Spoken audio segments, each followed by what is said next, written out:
Moving. Very slowly it's moving. Yeah.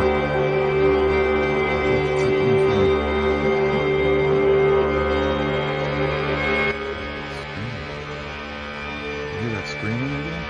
I'm optimistic, but I've got an unusual print. Looks like toes over here. On the left.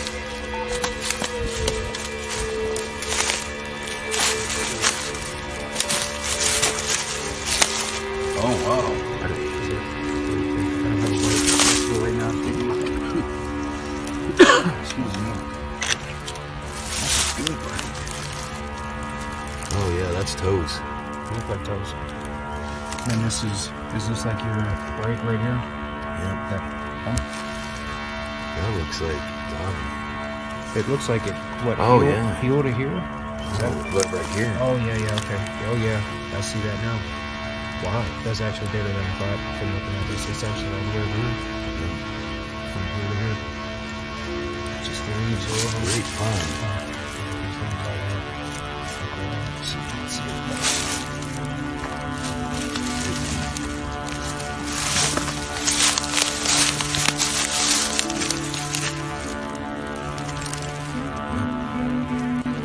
Those are definitely toes. There's the brake right here. There's the brake. There's the heel right here. You can see the toe, the top part of the foot. Those toe marks. Those toe marks. Really good. Those toe marks caught my attention. That's what I saw. And I saw what looked like the arch right here, but then I couldn't quite make it out, but I see it now. It's showing me the heel. Yeah. It's all the way down here. Look at that. That's big. You tell how many toes there are? I wonder if this... 1, 2, 3, 4, 5, 6. 6? Yeah, there it is. 6 toes. Well, you did actually come right in front of the camera. Yeah, I did. Wow, look at that. It's looking down. There you go. Oh, I am getting a huge static charge today. Wow. My right arm. Yeah. Look at these. You coming out of the trees? Can you come down here and stand next to him? Oh, wow. Oh! Oh, there you go.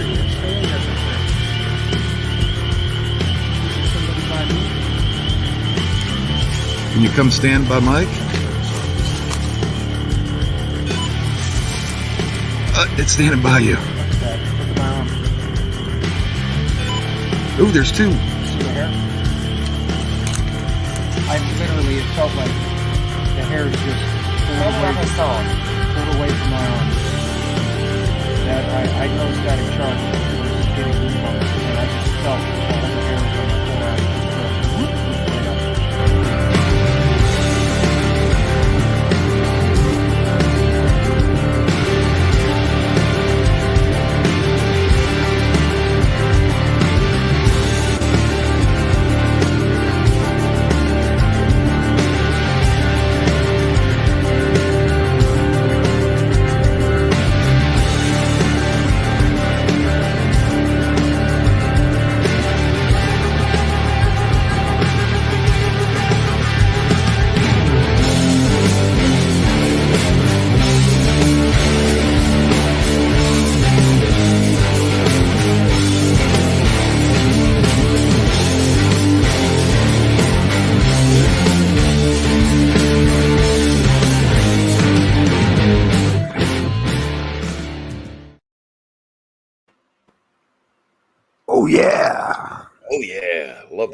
Yes. So, hey guys, thanks for joining me, gentlemen. It's such short notice, and How's everybody doing tonight? Hello, everybody in chat. oh yeah, what have we got here? We got yes, Native Medicine Bear Mona. Woman. We got Josh here. Josh, Watch Topic Watch PA. Topics PA. Josh, He's what's saying up? his show wrong. I can't. Sorry about that, Josh. P. Eduardo Perez. I don't know who that is. Must be one of your guys. Mr. G&B? Perez. G&B. Not sure who that is. It looks like you got some of your people here. Cool. So you guys know it. It's the cameraman. Hello, hello, hello. MT Paranormal How's everybody tonight? Good to be here. Life Mike. I call him MT Mike. That's what I'm gonna call him. Sure. MT Paranormal Mike. Hey guys, tell us in the chat how the audio is. Let us know how it is. If you guys hear us so good, then we'll What's up, Josh? hit the road button. Hey, Josh. Hold on, So I wrote a bunch of stuff here. I watched the Hello, video, Melissa. and so because there were some things that were brought up that I've been thinking about myself. Anyways, it was interesting. You start out with an orb hovering over the trees, which is very interesting data. A six-toed footprint, static electricity, strong charges around Mike's arms, growls, vocals, whistles, screaming and hissing. This was mentioned. Yep. What time in the evening was it, real fast? Oh, we got out there about dusk, around what, 8 p.m. We were there a little bit earlier, but just checking it out, walking around, getting a feel for it, and yeah. It's important data, especially what time did you film the orb? Oh, that had to be around 7:30 p.m. So okay, that's right. Eastern Standard Time. Right when you got there. Okay, gotcha. That's very interesting bit of information there, I would say.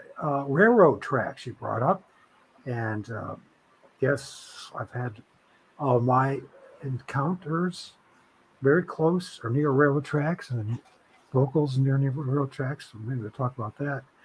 There's some rock placements or piles or something like that going on there and there. Yeah, absolutely. The ghost tube, lots of hits, dozens of them. Spirit looking down on you guys. One sitting on Mike's arm.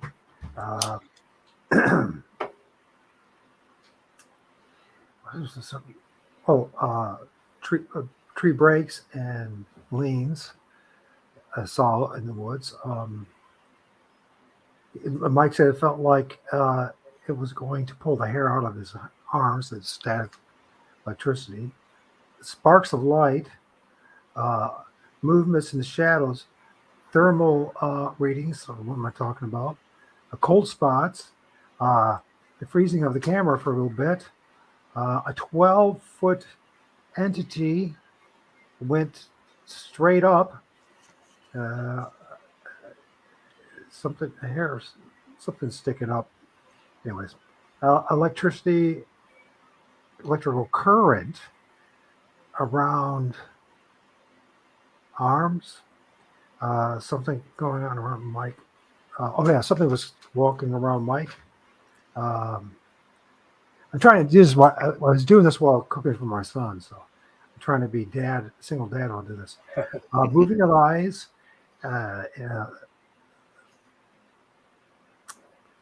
Let's see. Anyways, I can't read that one. Hitting my chicken scratch. There's X's and S's. Once could walk pilots. It looks like something was crouching down. Jack says, and then standing straight up. I won't mind addressing that. What do you? Then there's all these questions with this. What do you call that thing again? The voice box thing. What do they call that again? Spirit talker. Spirit talker. There's something else you call it. REM something. The REM pod. Yeah, there's a device called a REM pod. Anyways, there are such things as Vikings mentioned, dangerous, strangle, arrest, shadow, uh, I can listen. I said that. Um, sorry about this. There's a reason for me doing it like this. It might sound very unprofessional, but actually it's part of the investigation process. It says here, earnest, hiding, coming. You you're misinterpreting me. That was an interesting statement. Yeah. Coming. When you guys are going to the when you guys are going to the pond, did it say I'm coming along with you? Yes. Okay. The whole pond stopped for a little bit, smells, and shoot, there's a few more things here, but that's enough. Oh, this is very respectful. They told you guys. Yeah. They told you that. The swamp. The Sorry about that long list, but that's a long list. And if you really paid attention to what's going on in that video, that's the kind of things that were going on. Jam-packed in an hour and 46 minutes. I'm not these guys' promoter. I'm not, connected to them in any way, except that we're all three researchers. And I have to say, honestly, I'm very impressed with the past couple. Thanks a lot. Videos, Appreciate it. the combination. I can only imagine how it's going to be with Trapper tomorrow. Yeah. You have the dynamic triad going on into the dynamic duel. Yeah, I'll be back tomorrow. Yep. So we also got Biggie here. So when these guys get going answering the questions, I'll come back to the chats and post them up. I can't do it. Looks like we got Jared here as well. So as far as imagery and all that goes, I put in an order that you gave them to me, Jack. If there's any images you want to share specifically. No, whatever you pull up first, whatever you want to know about.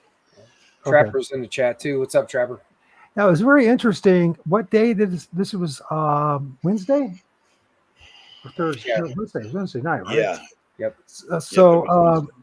And I had very much a bizarre night myself, spiritually speaking, and some of the things that I saw in imagery, in particular image 9959 with a massive A-frame or tripod frame in the number of entities there, and there's a portal there. You can see it as clear as day.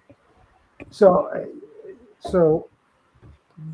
but I filmed that last Friday, so a lot of things going on in Ohio, I would say, gentlemen. Yeah, a lot of things going on in Ohio. Yeah, pay attention. Yeah, the swamp, correct? The swamp. Yep. The swamp. You said that you had an email of somebody having a sighting in between where you two live. Yes. How close is that to the? Would you say? You don't have to give specifics, but how close is it to the swamp? 13 minutes away. Yeah. Imagine that. All right.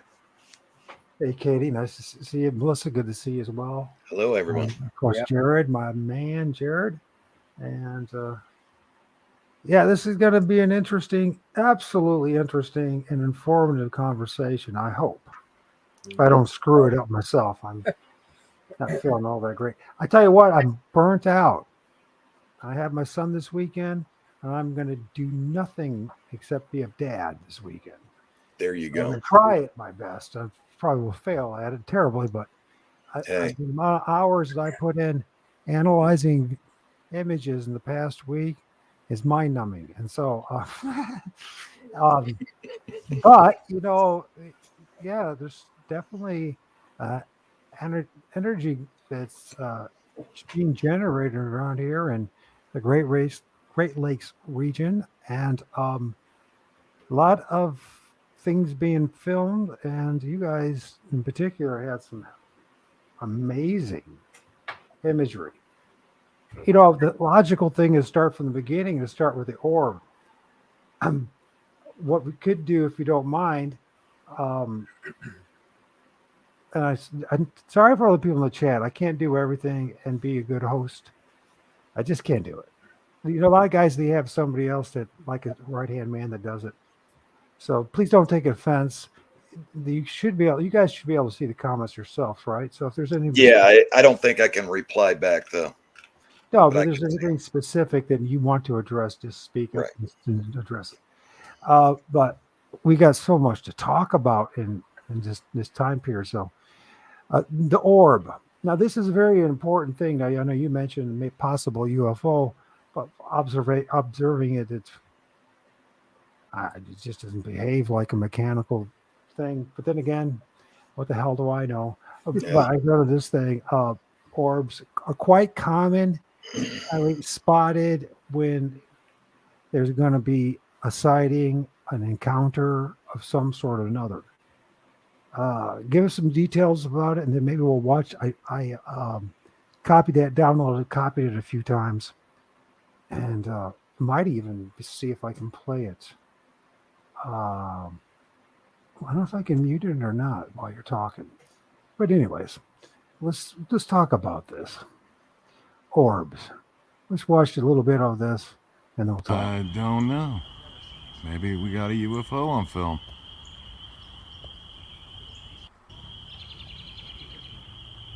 Yeah, it's moving. What? Very slowly it's moving. Yeah. Right there at the tip of my finger.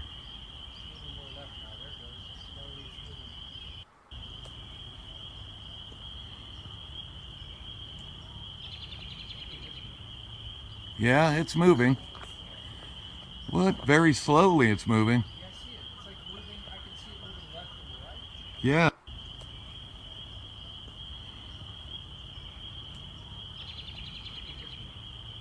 Yeah, it's moving. What? Very slowly it's moving. Yeah, it's moving. And Yeah. I don't know initially. How high up do you think that was? That's a tough one. It doesn't that's a tough look to one. me. It doesn't look very high up. Yeah, No, it didn't seem very high up. that's what was weird. You know, at first I saw it and I'm like, am I looking at a star or a planet? But then the more I looked at it, I'm like, that's just way too low. You're right. Way too low. And it was moving slowly. Like it would go this way, to the right of us, come back up to the, left of us, and move a little bit, go light, really bright, go dim. It was weird. It was 1,000 feet. Biggie says 1,000 feet. 1,000 feet. 1,000 feet. I don't know how you take your word for it. 300 feet. I don't really think it was. I argue that it could not have been any more than 150 feet up there. I don't know. It seems to me that it was that much higher from the tree line. We'll say give it an extra 50 feet for it. But it seems to me like, and I could be wrong, but it seems that it's actually much closer than, because you have the way the movement is, that it would, and the way how sporadic it actually is moving. You can see it kind of bouncing back and forth and all that. If it was that far up in the air, it would be much more difficult, I think, to actually capture some of that movement. I'm just saying that. I'm not saying I'm right, but it seems to me that it would be much more closer, which makes a lot of sense to me. That would be a lot closer anyways. Right. And it like Mike said, you couldn't put a judge on it, like a planet or a star. Plus it was west. It was, we were headed west. Well, I don't know if there's the one, is it Venus or Saturn? One of the ones you can see right now, but it's northwest. It's northwest. At that time period, you would have been just a little bit below the tree line itself. No, it's not a star because it's moving independently, and it's the movement of the branches aren't influencing it at all. Right. We were trying to think real quick what the heck it was. I mean, we were both sitting there like, what is this? It's not a star. It's not a planet. It's moving. It's going dim. It's going brighter. It's a special bit of short footage. especially when you put in context of the fact that you guys are in field at the swamp at this time, about to have all these encounters. Now, with the discussions that we had and what you guys have been having, it would be very logical that there would be a connection with the environment that you're in, aka the trees, right? And so it'd be pretty darn close to it. You know what I mean? Right. If these things are actually using it, as I say, as like an elevator or just a mode of, it's how what they use to go from the underworld, the middle world, up into the upper ether or the upper world. That's where I believe we were witnessing there was a spirit in what we would consider the upper world, the atmosphere. All right. And this is very important because it eventually leads into you guys seeing things on the ground. Mm-hmm. Yeah. Yep. And so, I don't know. It doesn't, to me. I kind of had a feeling we were going to be in for something maybe different, being that was probably the first thing that really stood out as strange. And I seen it, and at first it didn't look like it was moving. And I kept moving and watching it in a different spot, trying to get a good view because I wanted to wait. I'm like, if I can see that it's actually moving, then I would be more convinced that it's something else. And once I was able to see it moving, I knew, okay, this isn't some low star or some planet. You know, I'm not real familiar with what you could see, but when I saw that it was moving, I was like, okay, I'm like, that's something unusual or strange. Can't tell what it is. Right. And then things started happening around us. It was like we were surrounded by stuff. Oh, yeah. Unexplainable. Yep. Well, soon to be. That's what our job is, to figure this out and explain it. I believe we can explain this. Correct. It's just going to take a hell of a lot of work, as usual. But then anything was worthwhile, as I say. Then, and the video next is the footprint. So, what time in the evening did the footprint be discovered? That one print, that first print that was in your intro, that was probably what, maybe 10 or 15 minutes before we got closer and we noticed the that object in the sky. So it was before that we saw the print. So it was reversed. Okay. Right. So you saw the footprint first and then the orb. Right. It's interesting. Yeah, it was very strange. Do you think if something might have been observing you guys? I believe so. It always seems like we're that being the orb I should refer to. The orb itself, you think it might possibly have been watching you guys? Yes. I don't know. Maybe. Yeah, I guess so. I believe so. I wonder, when you watch that sporadic movement, the way it moves, it looks like it's trying to find a place to kind of park itself. Yeah, it was like it's like, oh my gosh, Jack found me, and I'm gonna. And then it just kind of settled in one spot for a while. How long did you actually see the thing? I don't know. I think when we first saw it, we spent, I don't know how much time went by that we kept watching it, but then it just seemed like it's not going to go anywhere. And I think from that point we just pushed on and we're just like, well, it's there. We just keep going on and go to where we wanted to go. And then we looked up and it was gone. So 2 minutes, 3 minutes, 5 minutes? No, I believe that we observed it longer than that. Probably about 10 minutes. Yeah. It was a long time, by the way. That's a very long time. Absolutely. You know, if you start saying 10 minutes, that's an extreme long time seeing something like that, you know. So that's some important data right there. Oh, yeah, because it's mind-boggling. You're like, what am I seeing? Yeah, I mean, it was like, how long were we going to sit there and keep watching it? You know, we were trying to get to that site and see what other, you know, evidence was there and see what was happening. And, you know, after just watching that, and it just seemed to stay where it was at for that long, pushed on.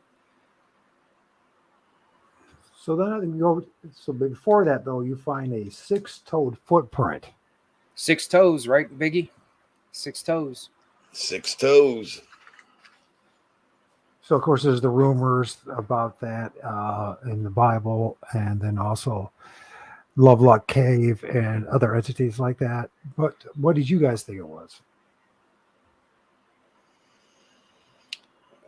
Where it came from? Something big. Yeah. I never seen footprint like that. Not like that. You guys are lighting this up, this chat room. I can't follow it. I got so you're on your own. Not to be rude, but okay. So 6-foot toad. I noticed they kind of all and it seemed to see this a lot uniformed. In other words, it seemed almost to be like in a straight line where the end. Is that correct?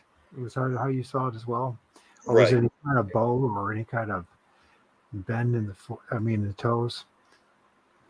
Well, when we seen it, it looked like the mud came up between the toes, and it looked like it had. Didn't it look like it had claws, Mike? Should I say that? That other one did. Yeah, it looked like it had. You could see the toes, see the claws, see the break. Yep. And you could see the heel. Yep. See the toe. Yeah, and I never seen a footprint like that. If it's, I want to go back tomorrow. I got plaster, and if it's there tomorrow, I'm casting it. Because 2 of them, right? So you're going back to the site, that specific site. Okay. Yeah. Oh yeah. It was odd. It looked like it had a little hoof on the toe. It had Right. like a split. It was very like, to me, I haven't seen too many prints personally, and when I seen that really stood out. I'm like, it looks like the edge of the toe, there's a little hoof, like a split. That was like, what could, I started getting a little creeped out, like, wow. I'm like, what would have some feet like that? What kind of toes, Right. what kind of creature would have toes that have what looks like a split, like a hoof at the very end? Right. I don't know. Either it's going to be something really evil and you don't want to run into it, or it's something that we never seen, because I'd never seen a print like that, and it was big. Yeah, it was huge. I get this crazy image of this like a peeper, what you could call it, or whatever. It's actually there's multiple entities with it, but at this one it's hiding behind. This is the tree, and you can see this is almost like it's wearing a robe. But if you pay attention to this part right here, it's either I think it's a hand. It's got like claws on it. I mean, you can see that's the wrist. Yeah. And I don't know if it's challenging to see, but this is the outline of the robe. This is his eye right here. His nose is kind of got the mouth and the beard. But he has this 1, 2, 3, like one's missing. 6. Excuse me, 1, 2, 3, 4, 5, 6. I'm not saying the same thing.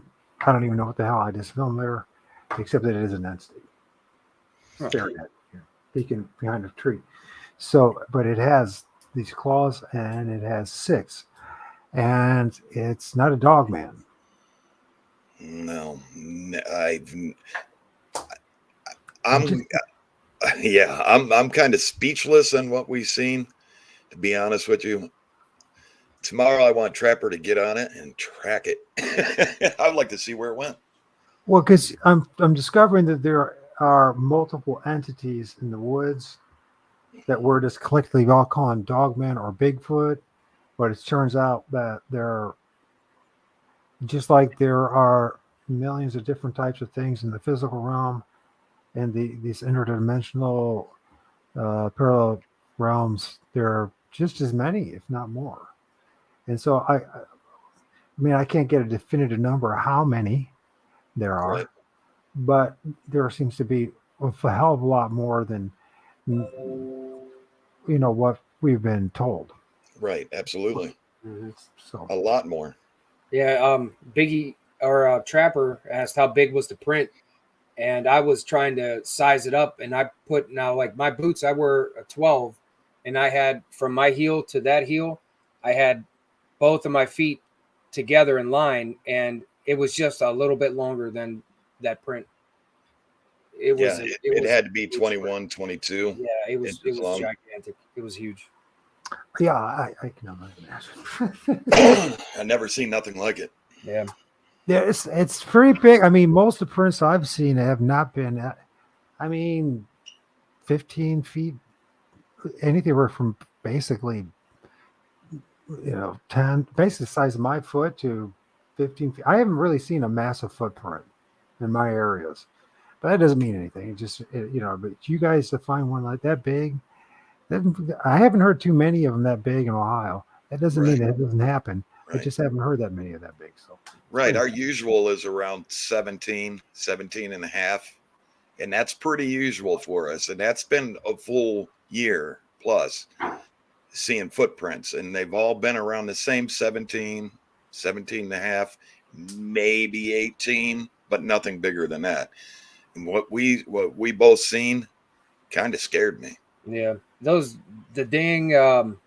toes really like kind of took me, by awe of seeing literally what looked like a hoof, like what you'd see with the hoof print at the end of the toes. Right. I seen that and I was like, what is this thing that just stepped here? Like it really shocked me and how big it was. That was just a whole lot of thoughts going through my mind when I seen that print. Fascinating. A hoof print at the end of her heel is, but claw marks on the other side. Right. Why not? Now the way this is turning out, why the heck not? Who's to say it can't be? Now I sent you a picture of my foot in the snow. That thing. Want to look at it? Yeah, right. That this winter with the claws, but there was 6, and it was huge. That thing that I was on was probably around 13, 14 inches. Yeah, to the right there. That's my foot to the left. To the right is, I don't know. But when I saw that print, 21, 20 inches, and that's what you get. When I saw that, it reminded me of the painting in the Vatican, The Last Judgment. It's the famous scene in the middle, excuse me, the bottom middle where there's the cave. There's the one guy's fallen into hell, but guarding the cave are these two entities that kind of look like Bigfoot or Bigfootish. And they have foot. They describe their feet that would create that kind of print, which is fascinating when I think about that. Because maybe there were telling the truth about some things hidden in plain sight. They probably had no problem sharing that and the painting because they probably realized that 90% of the world would never believe them anyways, right? So, right. You know what I mean? I think it's all just make believe. And I followed those through the snow for a good 15 minutes, but that's the best print I could get. That's a good print, I would say. Yeah. Now, if that was you in your hands, I just can't see there'd be additional scuff marks and problems going on. Right. That is a fantastic print, actually. I don't know. How are you pulling this off, bro? How are you pulling this off? Yeah. Weird toes or nails or whatever. You could tell it was heavy. And that collides with that half print that we've seen, Mike, when we were out there, that half print, like my palm fit in. That's exactly that same print. It's been killing me to find out what it is. Yeah, looking at that print, you can see the width to it when you see your footprint. You could just imagine how big the actual foot would, if you could imagine a bare foot making that imprint, how big the foot would be. Right. Huge. Real wide. It's very cool. Yeah.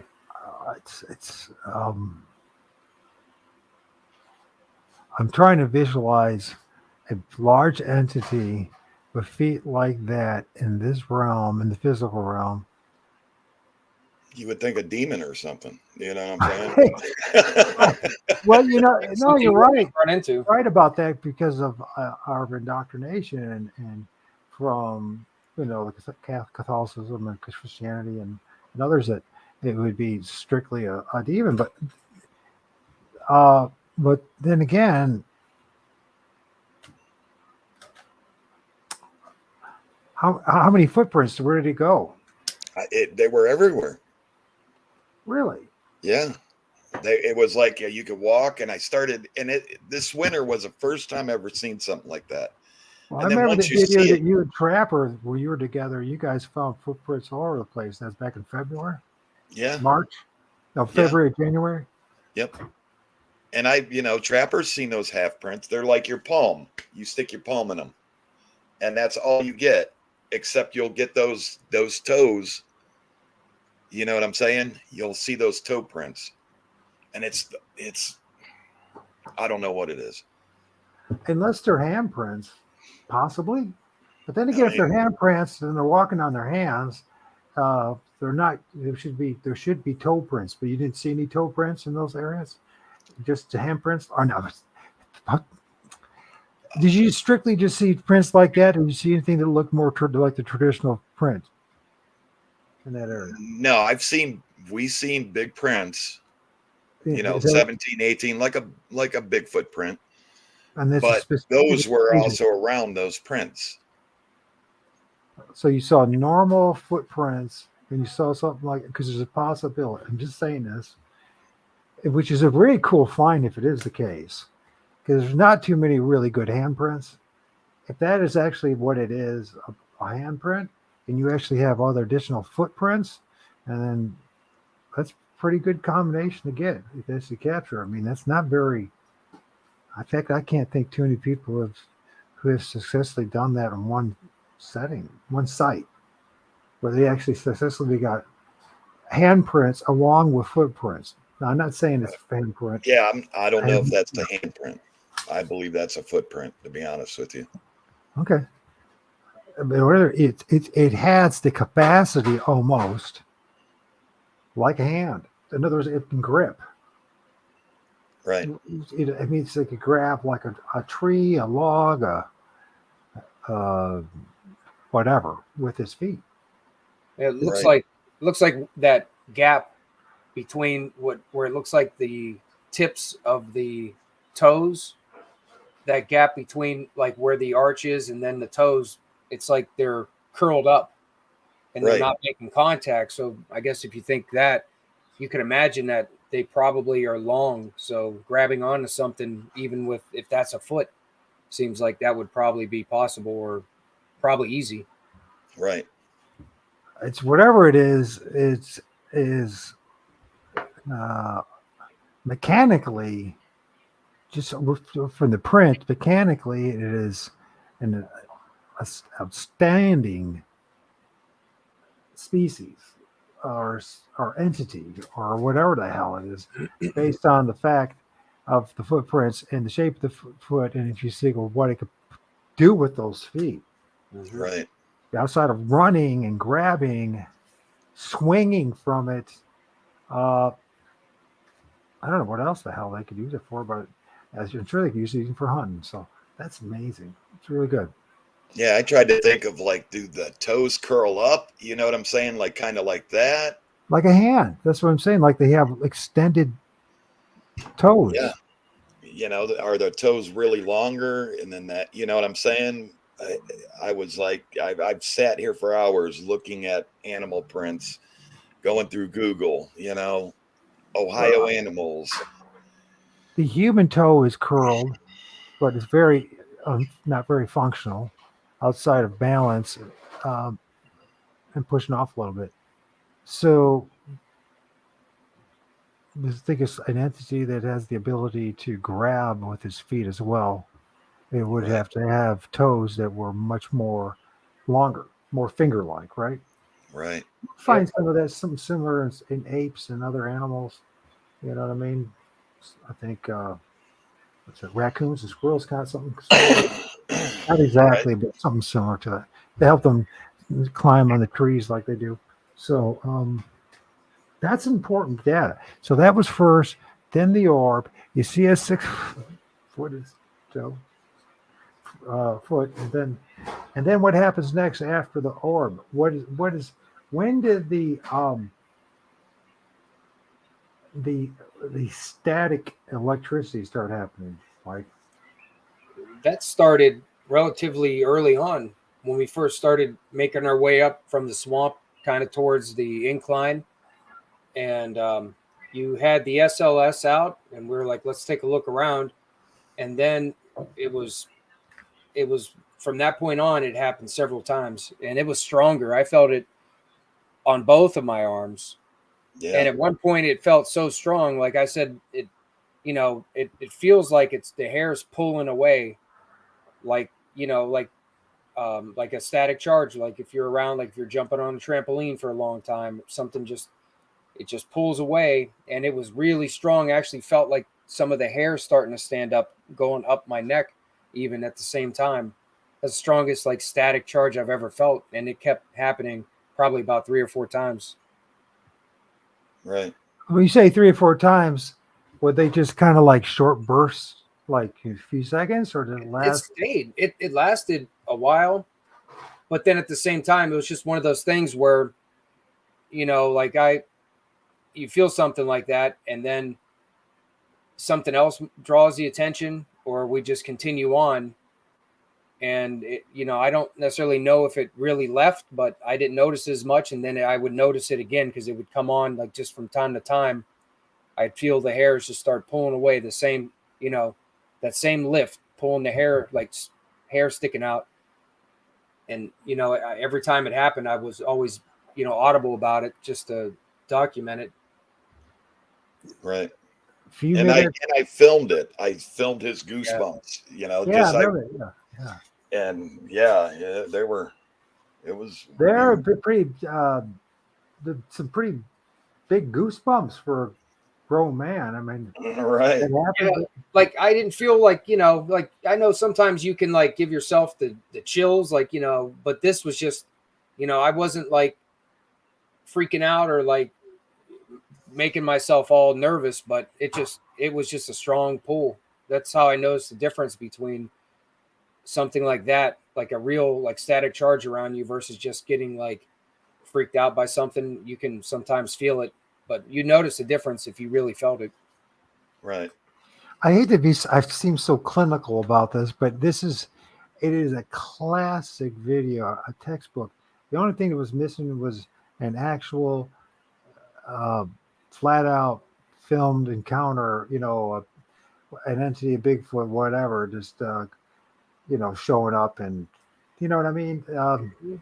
So, but yeah, you have just about everything you possibly could have, except for, I guess, a portal literally opening up for you, and then visually, you know what I mean? It might happen, you never even saw it, but an orb, if it's a ball of energy, plasmic in nature, they can go in and out of trees, like the orb whisperer says, the guy from Australia that can call these things on command, and it isn't dust. And he said specifically that they come out of the trees. And I didn't bait him or get him to say it. He just flat out said it. He wrote it down and sent the information to me, right? Maybe he paid attention a little bit of what I've been saying and said, oh, yeah. But regardless of, he says they come out of trees. They're above the trees, below the trees, on the ground. There are footprints. Footprints are not adding up to look like the traditional Patterson or, traditional Bigfoot footprints, okay? Important data to put together. Mike's feeling static charges, static electricity around his neck, around his arms, and etc.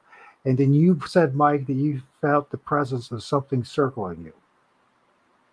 Yeah, it was, the charge was like around me, and from what I could tell, it was like right around like midsection, like just about below shoulders, down to like my waist, because I could feel it while I was standing still with my arms down. I could feel it all around my arms, and sometimes even up towards my neck sometimes. But it was both arms. Now you're a guy that's used to a little bit of an outdoors, and you're in the military and stuff like that. So you should know the difference between when you're it's body temperature and drop in temperature in the atmosphere and static charge, correct? Yeah. Now, it also was mentioned in the video, but because this isn't, some people are, so if was there a drop in temperature drastic during that time period? Not that I noticed. I think Jack noticed a cold area by him. But Yeah, I know it's a cold spot.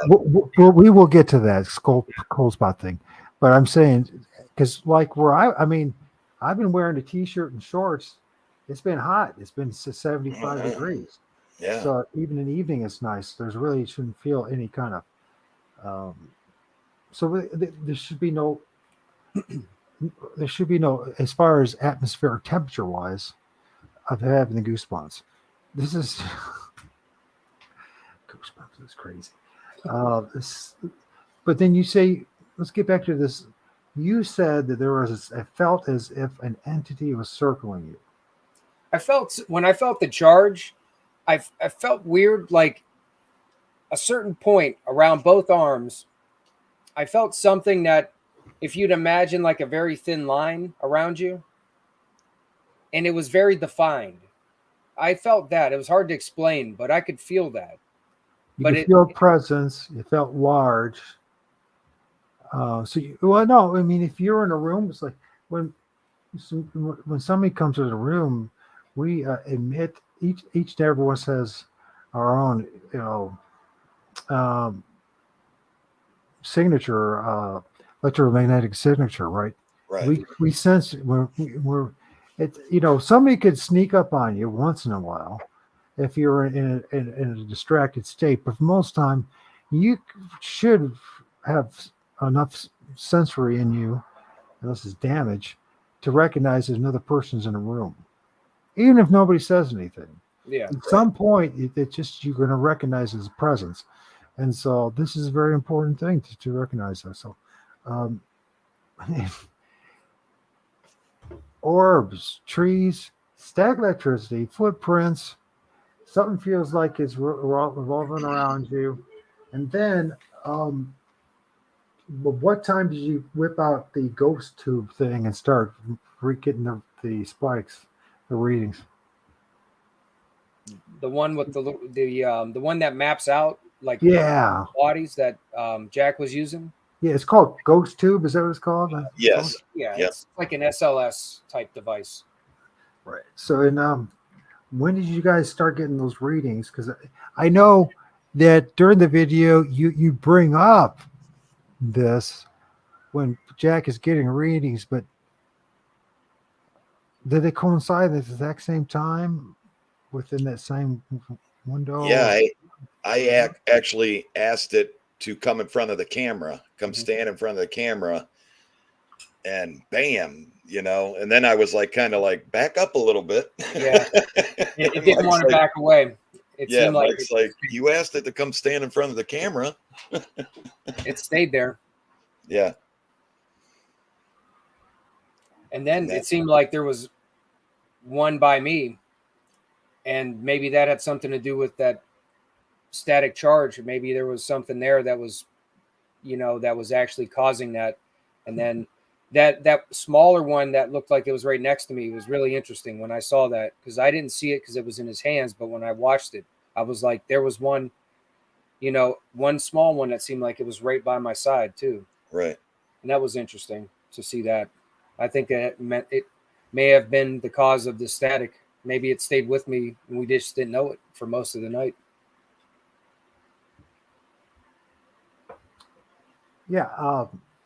This image that we're looking at right now was sent to you by one of your followers, right? Yes. And what time of the day was this? That was right around. That was right around when we seen the orb, UFO, whatever it was. Okay. Whatever that thing was is floating up there. Yeah. Which is just now, it adds to this whole thing. And it looks to me like they're manifesting kind of like out of a tree. Yeah.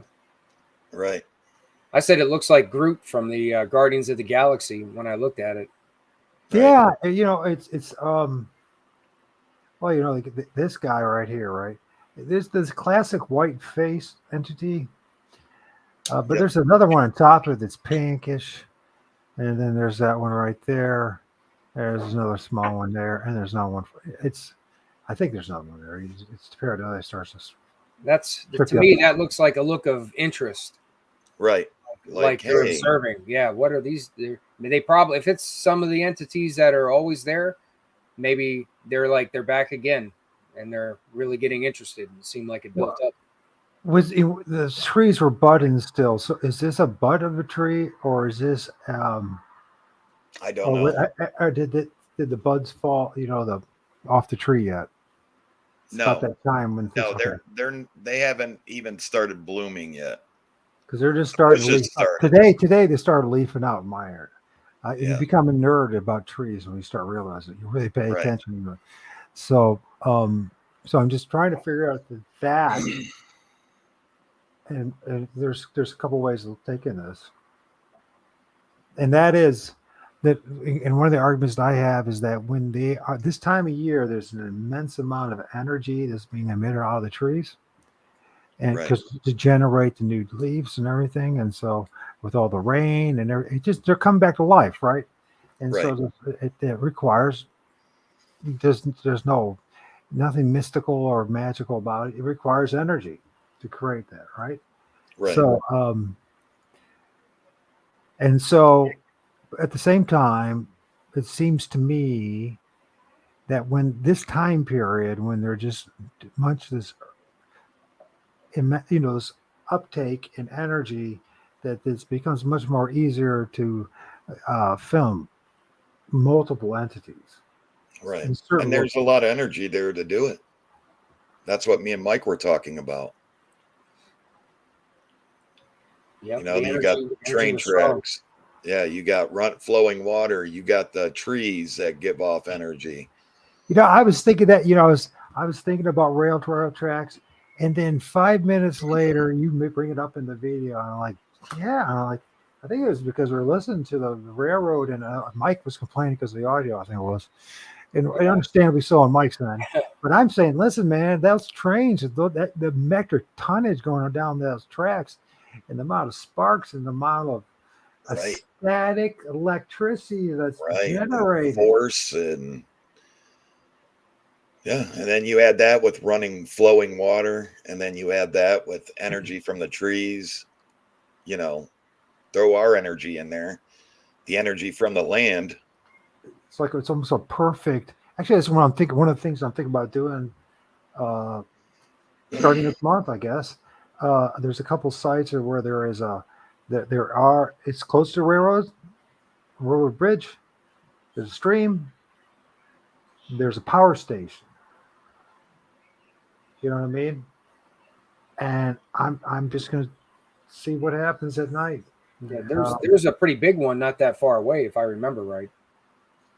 Was there a power station? Yeah, it's power lines close. A couple miles maybe. Yeah, a couple miles. Yeah, it's a big one. I mean, it was a big one. So I know several guys that they have spent time.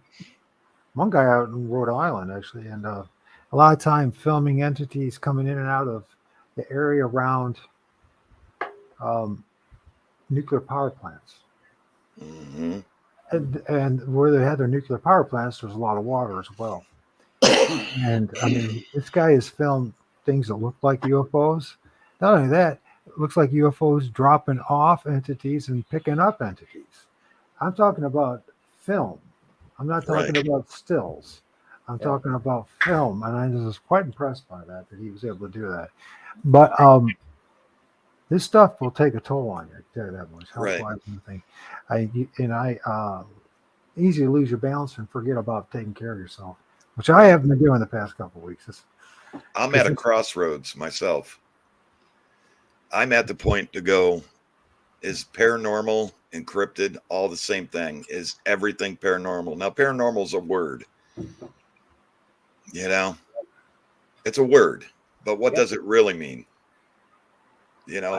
That's the way I see it. It seems like everything I've encountered isn't normal, and if anything, it's not. Let's put it this way: it's not outside of footprints. It ain't it's fitting the bill for the flesh and blood thing, right? And even the tree structures, flesh and blood. Okay, we'll give you that one, but in logically, it's. I mean, they just show up in the middle of the night nowhere with no footprints or anything. No one ever sees what's building them. I'm not saying it's Right. not Bigfoot. What I am saying, no one's ever seen them build it. Right.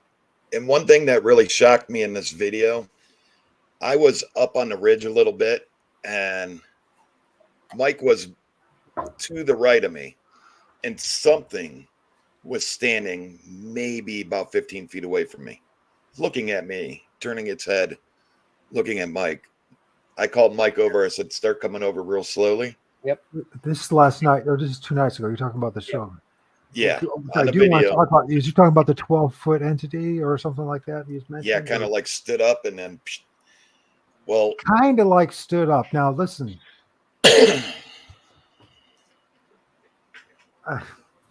not trying to preach. I'm asking questions and trying to be. It rose up or kind of like stood up, right? right. Kind of like, And like, now we're talking this thing is 10, 12, 15 feet tall, probably at least 1,000 pounds. And did you hear a sound when it was raising? no, I didn't take my eyes off of it. And I started walking to it, and there's no way that it could have ran to the right, to the left. I would have heard it. It was just gone. Gone. Just vanished. Now this thing, and the reason I'm bringing this up because I have had one of my not encounters but sightings. I've seen, well, actually, even the first encounter, actually, all of them could actually be some way seen this way. But anyways, this one, it started to rise up and manifest out of the ground, right? Body and upper torso.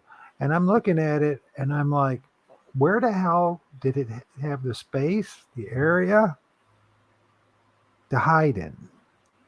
Right. Except in the ground. In other words, it materialized from the ground.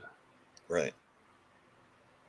That's what I saw. I'm going to ask you, was there a possibility that's what you saw as well? Because, I mean, did you actually see knees? Did you actually see kneecap? Or No, you don't have to see kneecaps. Let's just say knees, bending knees. No, I didn't. Mike seen what I was looking at. It was looking at me. I seen its face, but I couldn't make out the face. I seen the eyes looking at me. I mean, and this thing's only 15, 20 feet away from me. I call Mike. Mike sees it looking at him. Correct, Mike?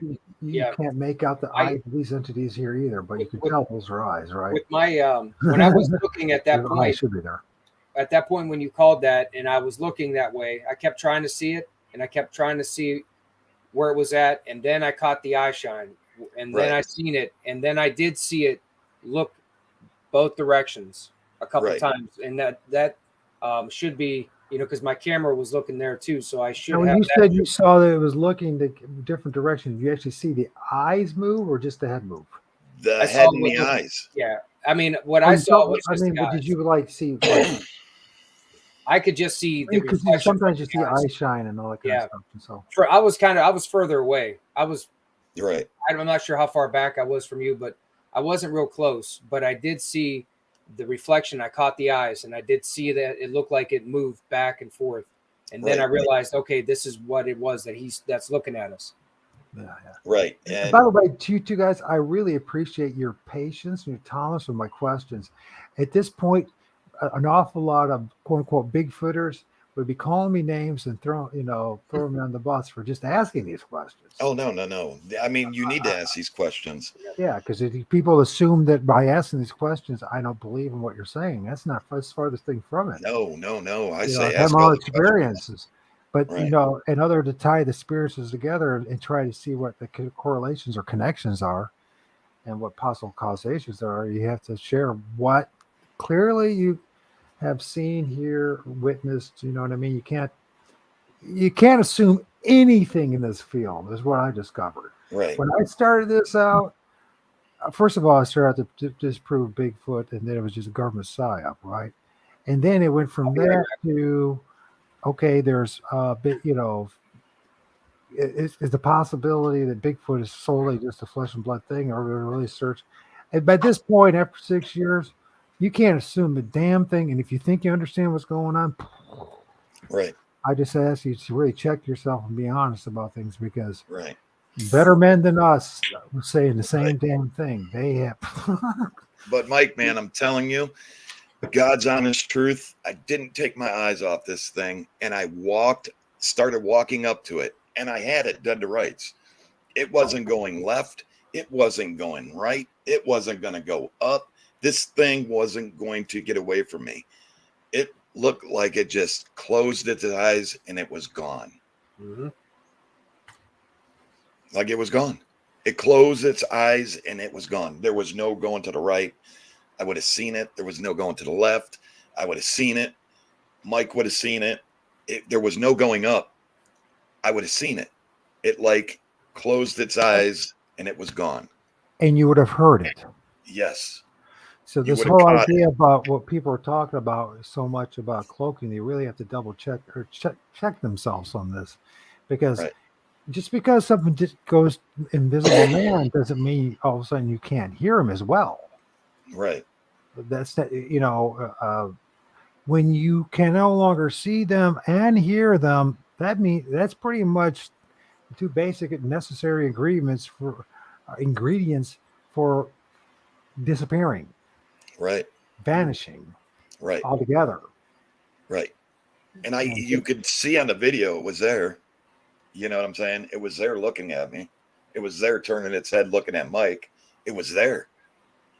There was no getting away from me. It was and I said to myself, I'm going to continue to walk forward to get this thing on film. Closed its eyes and it was gone. How about we should try? You know what? And you were there for the moment, and you know what? Okay, Libby, let's talk a little more about this. Did you notice any particular details? Head, does it fit the mold of a Sasquatch with no neck type of thing, huge shoulders, that kind of stuff? I mean, don't worry about the details, because I understand the shadows and it's night and all that. I'm not going to expect you to see, every freckle on his face or the white of his eyes necessarily, but you could get a basic outline of it. Right. So when it turned, I swear I seen a head on it, like a human head. You know what I'm saying? When it turned, and I couldn't say I seen a nose or anything, but I knew it was the basic egg shape, oval shape, human head. Right. Okay. And I paused for a second, and you get things going through your head. And I knew I had it. I knew it wasn't going to go away. I kind of knew what it was. You know what I'm saying? Like you get that feeling like, okay, I'm going in for it. It's there. It ain't going. All or nothing, brother. I'm going to do it or not, right? Right. And it closed its eyes, and I'll be damned, it was gone. That's Mike. We looked. It was gone. It was going nowhere. You can see on the film from right to left at that moment from the eye shine, it couldn't have went right, couldn't have went left, couldn't have went up. I would have had it. It just closed its eyes and it was gone. So do you have an image? Did you send me an image of it? If not, don't worry about it. No. I didn't send you, but it's on the film. It's when I call Mike over. Okay. You can see it looking at us. There's an image. Well, there's something going on here with these entities like that due to something similar to this. Yeah. In shape? Yep. Similar to that in shape. So and that thing's big. That thing's huge. And very human-like. Very human-like. Legs. You can see the long arms down beside it. You can see the shoulders. You can see the head. Very drooping shoulders, though, and very huge triceps, or not triceps. What do they call them again? Traps. Not triceps. Yeah. And well, there's a lot of other things going on in there too. But still doesn't mean you actually saw a Bigfoot, but you saw something that was big, and could be a Bigfoot, or it could be a million other entities as well. But you saw it. By the way, that's still, I count that as. I mean, if you saw that, how many seconds, minutes? 10. I mean, like a minute before it disappeared. So you saw it for a whole minute there. Yep. I mean, that's like a lifetime, and for real, that is. Of course, we hear this all the time in all these other YouTube channels. It's a lifetime, but it is a lifetime. It is. And so In this field, it is. And I know, like my first one, it's a couple minutes. It was very bizarre. Couple minutes, almost a couple minutes of my entire life. To be honest with you, kids, I never forget. I will never forget it at all. So,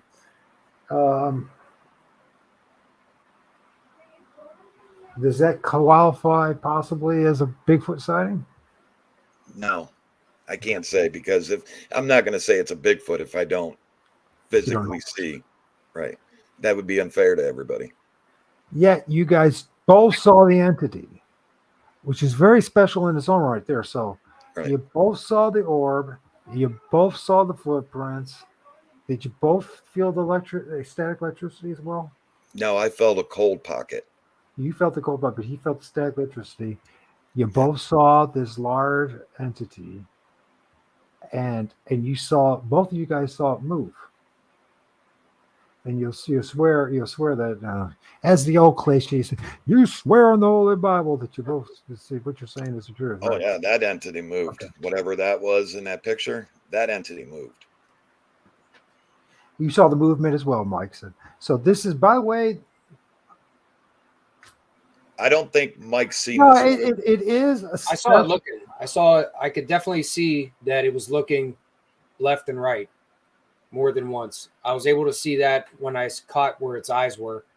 And that was, when you called that, and I was looking and I kept looking, and then I saw the eyes, and I saw the eyes look back and forth. And that's when I knew, I'm like, this must be what I'm seeing. It must be what he's seeing right there, because it was looking, it looked like it looked at him, then at me, then at him, then at me. Right. And I'm going to put this like this, and I know this might shock a lot of people.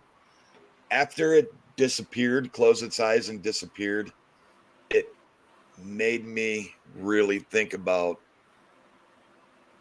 the paranormal, and is everything out there paranormal?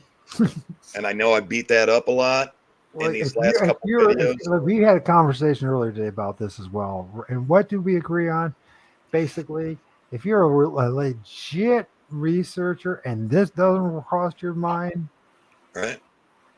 I mean, there's something there's something seriously wrong with you, or you're very dishonest about things, because there's absolutely no way you cannot get to the point of going, and just saying screw you about the woo, because it's more than that. You know what I mean? There's a hell of a lot more than, I don't want to be pigeonholed in this anymore, in your little limited hangout anymore. There's something multidimensional, interdimensional, spiritual, paranormal. You want to know the labels on it. There's something bigger going on than they even told us. Right. And 5 videos ago, I wouldn't have believed it. Who really brought me onto this was the Great Outdoors, Biggie the Great Outdoors, Josh from Squash Topic. Yep. See him there. Which is ironic. I end up interviewing all 4 of you guys, and here we are. You know what I mean?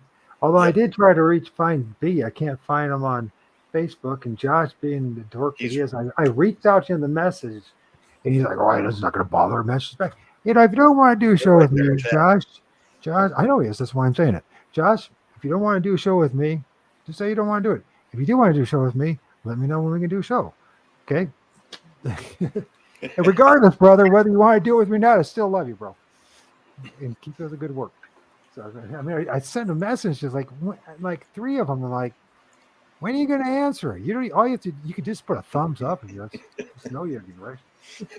Right, and I've seen pictures of what they were, seeing, and I seen stuff develop in those pictures.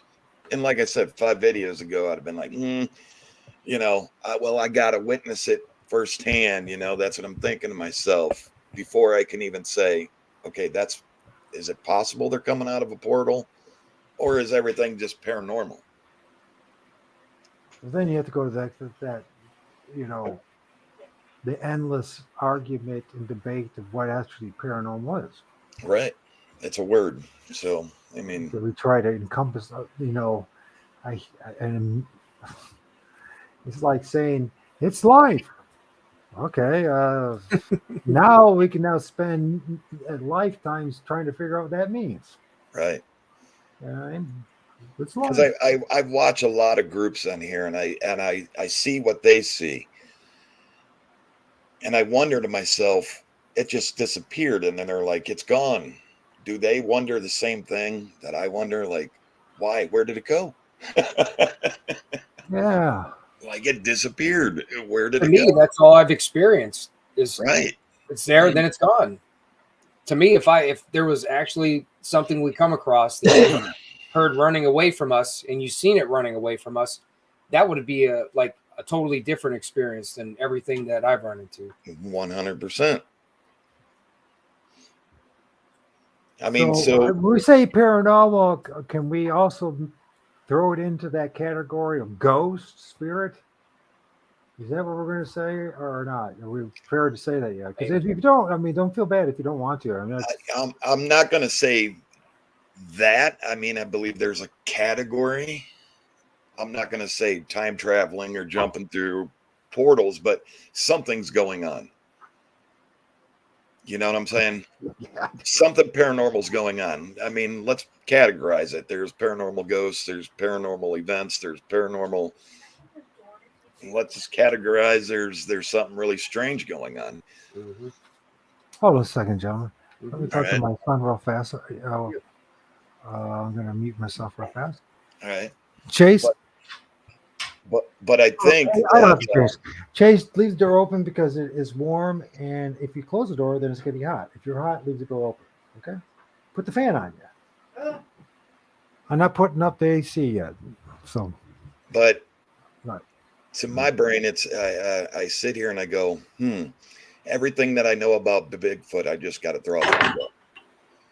You know, did the government dumb me down because they showed me Harry and the Hendersons? You know, is it different than what they showed us on movies? You know what I'm saying? Yeah, I know what you're saying, and I put my money on the fact that that's actually the case. Right. So everything that I told these guys before, everything that you know about Bigfoot, throw it out. Let's just start from the beginning, because obviously there's a lot of different things out there. Yeah, and if you do believe in a creator God, and you believe it's even if you don't believe in a creator God, if just based on our own this place, to think that we're the only things out there is it's not really reasonable, is it? No. Right. So but there is this possibility that there are multidimensional. Here's another thing too. You know, there are different type of entities. Well, we live in a dualistic system, and it is regardless of what anybody else say. I mean, there's night, day, darkness, light, etc. Right? Are they just creatures, basically, of the darkness of the night? But then again, I'm filming them during the day. Right. You guys are filming things at night, so we can't really even use that argument anymore, can I? If I'm filming a ton of stuff in the day and you're filming things at night, really can't say they're solely creatures of the night. But then again, I mean, then these tree structures and a lot of these, constructions that they do happen during, well, we don't even know when they happen. Right. We assume they're happening at night for the most part. There's many a story with there was nothing there one day and the next day it was gone, but I mean not gone. It was there. Right. In my head, all screwed up here. Mike, you said it felt. Oh no. I felt the cold spot. You felt the cold spot. Before we get to that, you saw Mike when you were doing the ghosts. Ghost tube readings or the markings or just the strikes you're getting there. You said that you thought or got the impression that something was on Mike's wrist. Yeah, it looked like it was trying to reach out to him. like grab him with both hands, like grab his wrist. When he had his arm out and said, I got cold chills. Yeah. Looked like something was literally with both hands trying to grab his wrist. This is very interesting. Very, very interesting. Especially if we're dealing with something that's interdimensional spiritual nature that might have the tendency or desire to attach itself to you, which you guys have brought up in your videos as well. And so was something possibly trying to attach itself to Mike? It's possible. Yep. I would say, maybe it was. Maybe that's part of just it trying to understand us, Yeah, or get our energy. Yeah. Maybe that's a way for them to see our intentions. And then Mike's saying he's getting these static electrical charges or feeling in his arms and his body. At the same time, you said you saw something trying to latch onto his arm. Could that be what? Of course, just speculation, but could it be that there was a spirit or spirits trying to attach themselves to Mike? Could have been. Yeah. I would say that could be one thing, one possibility. It's now, apparently they didn't have any success. Now, listen, this is not so far-fetched. If we look at all the different cultures and throughout all areas, everywhere, there has literally been every single culture. There's always been a subculture in which there have been women who have married themselves off to these spirits, literally go through marriage ceremonies, or people that will go through these rituals, with the hope that these things will attach themselves to it. Right. This is not something that I'm just, and I'm not knocking anybody. I'm just telling you what history is proven to us, and at least numerous stories of things happening. So, and I'm filming an awful lot of entities with robes or hooded cloaks, and I'm just wondering, because there was something that they were saying. They asked you something as well. Now that I think of it, yeah, they asked Mike. Yeah, he said something. While you guys were talking, he said, "Misinterpreting me, earnest, hiding, coming." It seems like, first of all, they were following you a little bit. Some were following you, and if I'm not mistaken, I heard something similar to,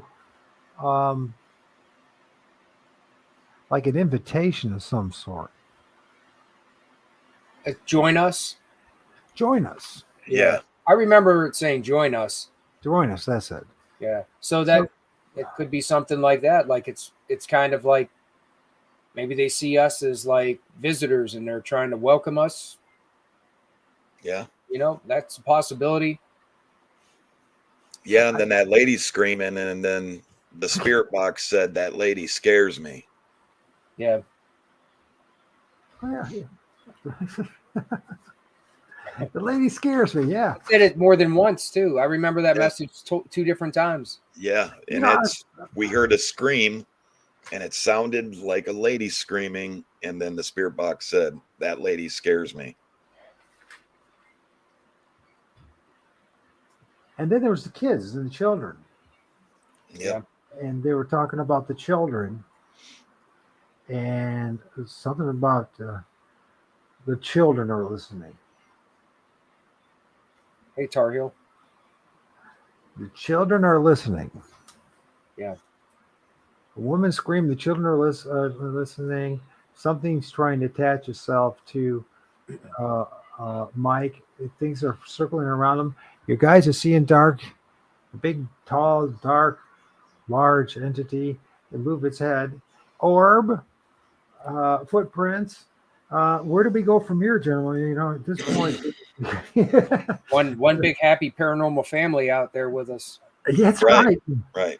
Let's look at these lights that you guys are talking about, and they look like they're sparking lights. Yeah, Mike's seen the first flash, and I seen the second. and it was just like a boom, it was like flash, just like that, and that was like, was it? Did it light up in a significant area, or is it just like a I think No, it like caught the corner of my eye, I think. right. For me, ever see one of those fireworks? You know, when a firework goes off and it gives off a quick flash. like a banger? Yeah, like a You ever see like those little banger things that you throw on the ground and it makes a little spark? no bigger than that though. Bigger than that. I mean, we're talking plate, dinner plate size. So that's a significant bang, a spark. Yeah. But it didn't light up any. So usually with something like that, you would have, as it goes out, it will light up. The light would diminish, but it would still light up area. You have the central area of the light, Right. the ground zero, if you will, and then as it spreads out, the light diminishes until it gets into darkness. When these lights went boom, was it just in that ground zero area where the spark For was? me, it was. I don't know for Mike, but for me, it was. It didn't emit, but only right there. Like if I remember right, I saw it kind of towards the direction of that like little bog or swamp area, because I was looking that way, and then I saw the flash and I called it. I was like, I saw like a light, which I'm trying to remember how it looked as far as size wise. I don't think the one I saw was that big, but it was like probably softball and like just something that was a smaller like flash. Were they both round? Were they round? yeah. In appearance? It seemed to be roundish, I guess, when I saw it, but it's a little. Sometimes the vision gets a little bit like to be able to see it as clear if I didn't have that camera up, kind of messing up my night vision some. Right. Like eye shine. When you think about eye shine, a lot of times you have like these round circles. Was it something similar to that in any way? No, it was more like something illuminated, kind of like quickly. Yep. How close was it to a tree? I got to ask. You know that. Was it in front of a tree? Was it? Well, it was like the area where I saw it was by some overgrowth, which was there's a lot of overgrowth around that water, the body of water there, and it came from like the overgrowth of it. Oh. And mine was like in front of a tree, like really close to it. And so we have sparking lights, but we saw an orb earlier, a dancing light, then it turns into a sparking light that you see. I mean, this is pretty cool. I mean, I'm laughing because it's so like classic. Yeah. This is classic encounter stuff. It felt hectic. It felt hectic for a moment because everything was like, it was like going the static charge. I was seeing things on the SLS. He was telling me some of them, and the static charge was like with me, and that kept me like, a little bit like wondering what's around me, and then the flash, and it just seemed like I don't know, a whole lot just started going on like kind of quickly. Right. A lot of movement. It felt like there was a lot of presence. Yeah. Oh yeah. There's a lot of presence. Right. Entities being something. Oh yeah. A lot of eyes were watching. Part of that clip, I literally was spinning in a circle going, they're all around us. What the hell is going on? Because that's what it felt like. It seemed like you would just spin around and it was just something was going on. Yep.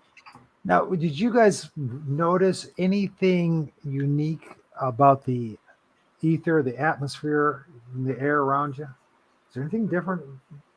You said, good question. I mean, I'm not, there's, I'm not talking about internal feelings.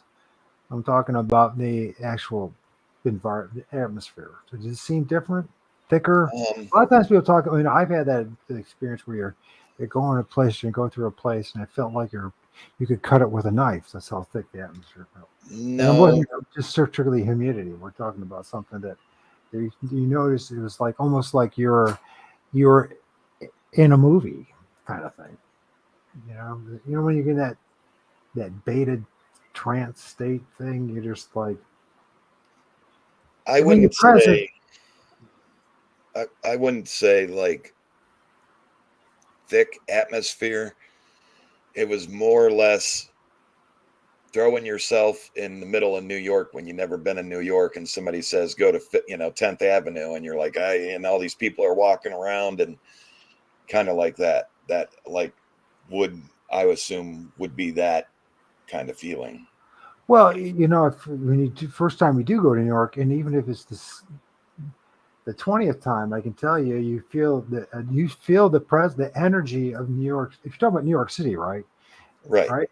So New York City, the energy is just it's palpable. I mean, Right. it's not just all the noise and everything. You can feel this a certain kind of spiritual energy about these big cities that you go to. You know what I Right. mean? But And so, also doing this for as long as we've been doing stuff like this, you learn to, tone your emotions down, tone the confusion down, tone the, you know what I'm saying? yeah. I mean, you know yourself, the fight or flight feeling, take a couple breaths and then, calm down. And I think that's Well, I mean, here's another thing. You do this long enough, you realize that it's not going to accomplish anything if you do run, right. because they want you. They're going to go for you anyways. Right. They're going to get you. I don't care how fast you are. So you might as well not even waste your energy or your breath on it. That's And my. I think that's how if you really know what that static charge feels like, you really notice it when you keep yourself calm and you're just doing what we're doing, and you can feel that. You can feel that Right. pull, and you're not like getting all freaked out, because you can get, I know, it's easy to do. You can get kind of spooked, get scared sometimes, and you'll get that hair raising on your arms and the goosebumps. But when you're, just able to keep it calm and you feel that, you definitely notice something like that is not, that's not just the normal energy or normal air around you. Something is Right. actually like there's There's a some kind of a pull, a static pull that's lifting the hairs up off of your arms.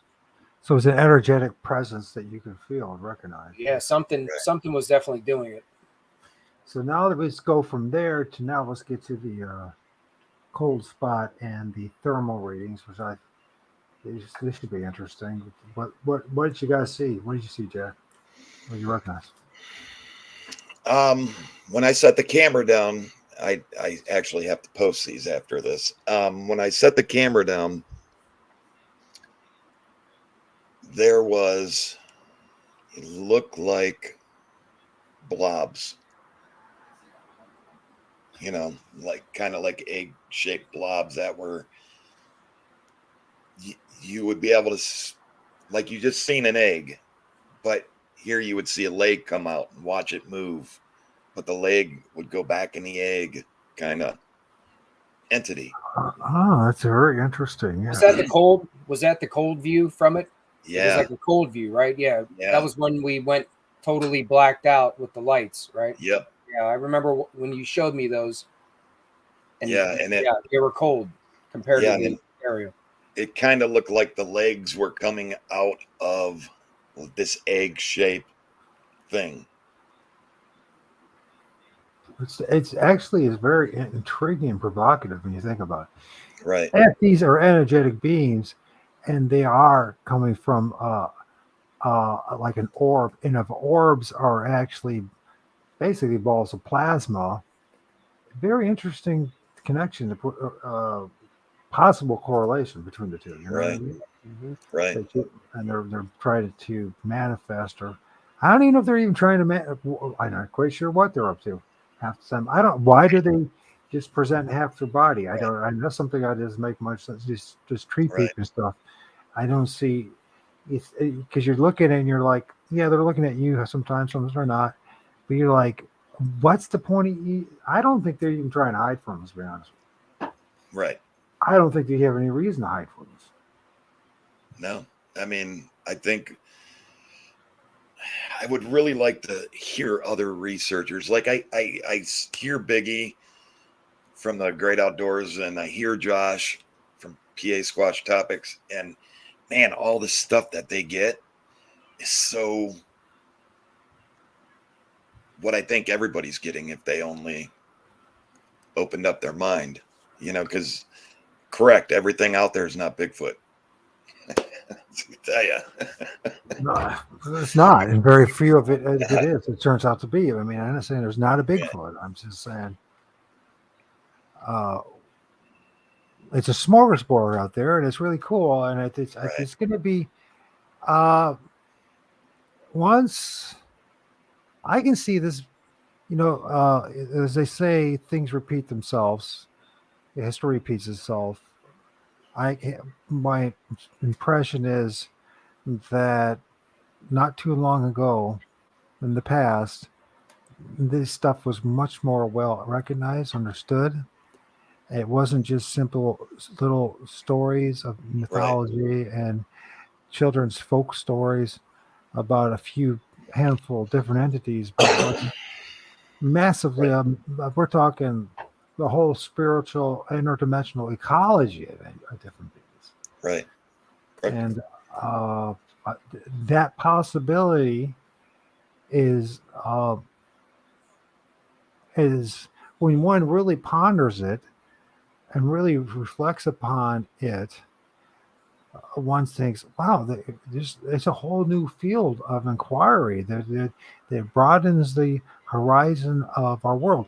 Now, a lot of people will be, especially someone like me who's really, influenced by Christian theology. We go, oh my gosh, these are all demons. They're all demons. And I'm like, first of all, we don't know they're all demons. And secondly, nobody ever said to you to worship these things and have them, play any kind of games with them any more than anybody would tell you to go, go into a lion's cage and get petted. You know what I mean? Become his buddy. No one's asking you to do anything stupid here. We're asking us to open up our minds here and see how broad this creation is. Now, part of this broad creation, when you look at this fascinating entity, well, someone called it an alien. I don't know how one would determine that, but what's that? What's going on here? Looks like an arm. It looks like an arm to me too. And there's an alien. There's an alien. Well, if it's an alien, the alien has a very transparent head and the trees. Right. Yet at this part, is that another entity's head or is it the body? No one knows. Looks like the body to me. I would think a body myself, but then we have this dude. Yeah. I mean, how big are these entities in your book from what we're looking at? Yeah. Tree trunk. How big are those trees? The general tree trunk there has got to be no more than a foot in diameter, or maybe a foot and a half max. Yeah, I couldn't tell you.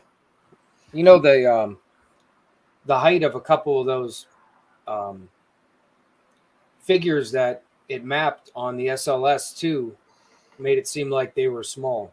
Whatever we captured, there was that one when you started to pan over towards me that popped up, and then that one that popped up next to me, and they seemed like they were short. Right. So whether that had something to do with the messages about children, if that somehow was part of that message, or if they're just small, some of them are small beings. Now that big thing that I said, come stand in front of the camera, its head was looking down into the camera. Yeah. Yep. Is that the same entity? Or I remember you having that time when you were doing the ghost tube and there was something looking down on you earlier. Yeah, that was pretty neat. I've never seen something get mapped that you can see it was mapping its like to where its face was, and it was like coming, you could see it was downward, looking down, like it was trying to look down and close. So that was strictly his face, not his body, just his face. There was no nothing else. No, it was standing so close, and I asked it to back up. Yeah, you asked At it. first, I didn't know it was going to come stand that close to the camera, but I Yeah. said come stand in front of the camera. But maybe I got to be a little bit more specific. Well, It didn't want to back up either because it stayed right there. We filmed so many heads that are not parallel. They're heads, little heads, disembodied heads. There's no body to the head. You see the head, Right. there's no body to it. Now, Right. they're when they pierce the veil from wherever realm they're coming from into ours, a lot of times it's just the head that shows up, right? And maybe that's what was going on all along with you. This entity with this giant. I mean, what's the possibility of the size of that head? How big do you think it might have been? For that first one that was close to you, I couldn't even guess. They're looking down on you. The one that you mapped with the ghost tube. Yeah, I couldn't even guess. Really, don't know. It definitely seemed broad though, like yeah. It was mapping out what looked like from where its head was, that was like a shoulder line, and it was from end to end of the screen. So either it was really close to the ghost tube lens, right? Right. And therefore, it could be not very big at all. It could be quite small. Or it's further back and it's a massive head, which I believe could be either one. I mean, from what I've filmed and what I've seen, I mean, there's some entities out there that just make Bigfoot look like an ant. It may not an ant, but like be a pet chihuahua. Yeah. That's what it means. You know what I mean? And so these things can come in different sizes, or at least when we film them, they appear that way. I mean, we're not seeing them there, but so then you have this cold spot. What does that indicate to you when you have this cold spot?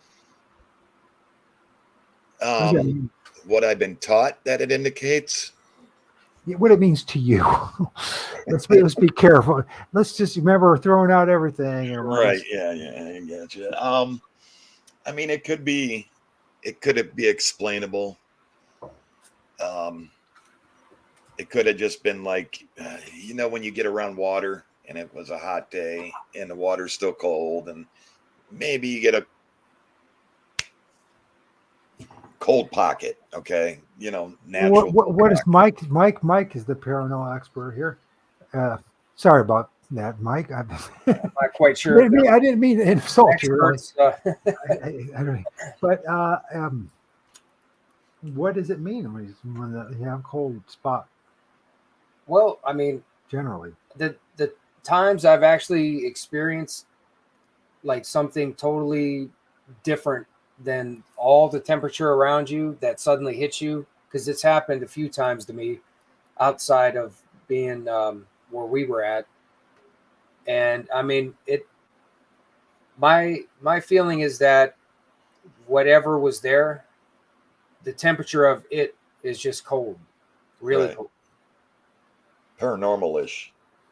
Well, it's very bizarre, because if it's a flesh and blood being, I imagine there's certain parts of the body that you have a colder reading, right? But they have, I mean, when you say a cold spot, what does that exactly mean? Are we talking no heat at all there? Are we talking below freezing? Are we talking colder than the atmosphere around you? Yeah, like I've noticed some that were probably 50-degree temperature at the time, and the spot that's around you, you feel like the part of your body where you can feel it feels like you're in a freezer. Like it's 10 degrees, 15 degrees, like so much, the noticeable temperature difference is pretty amazing. And it's almost like you can't imagine that it's a breeze coming from somewhere, when I can walk out of it and come back into it and it's there. Right. It's, it's like I've had a spot just around me like that, and it literally felt like I was like, in some kind of like almost zero temperature, Well, here's an interesting thing.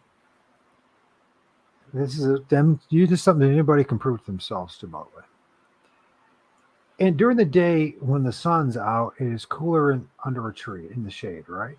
Absolutely. At night, it reverses itself. If Right. you're out in the open and then the moon's out, or it's actually warmer under the tree or in the shade. This Right. is proven. So now, what is that? Okay, so we have a place where we live that kind of mimics what you guys are saying. All right. So what if they're different type of beings altogether? Some that emit higher frequency or energy of heat, and others from some different, completely different place. Come, trying to tie this together Right. and make sense of it. Yeah, I got what you're saying. I get what you're saying. At this point, anything is possible. Why not? But yeah, but if in order for anything to be possible, we have to be willing to have these rather eclectic and esoteric. Not even what's the right word? It's not esoteric. It is existential kind of conversations. We need to be able to look outside the box here and be Right. allowed to have these conversations and not be afraid to have these conversations, not only in private, but in public as well. And it's all right to make yourself look like you don't have a clue what the hell is going on, because you're in good company when you get to that point, when you realize, as like me and Jared and a few, we call it, I don't know jack squat. Yeah. I don't know nothing. The more I do this, the more stupider I become, and I just it's the reverse. It's an opposite. Most of all, this polar like dualistic system where the more knowledge and wisdom you gain, the more you realize how little you actually know. It's this constant back and forth thing that anybody recognizes through time, and unless you mean just total denial. But you know, there's this. Okay, there entities that emit colder readings, thermal readings. And this is something to think about in the future, right? Right. To pay attention to. The reason being is, oh, there's not. Instead of saying there's nothing there, maybe there actually is something there. Right. But it's not what they told you it should be, right? You know what I mean? Right. Correct. I think that's where all that wordiness just to say that. It Right. doesn't mean there's not something there. Right. We And shouldn't. I would like a lot more.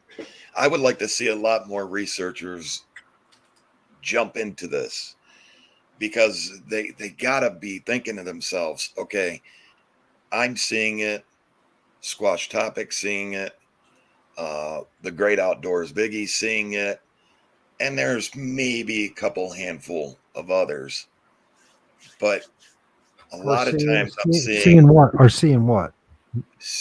Seeing things disappear, not wondering why, like when I seen those eyes, when me and Mike seen those eyes looking at us, I was right there, couldn't go nowhere, but once it closed its eyes, it was gone. Which is where we're coming to next, by the way. So good. Right. I would like to see, like, you see researchers out there go, I seen its face, but now I don't see it. And that's it. They just said Bigfoot. It's gone.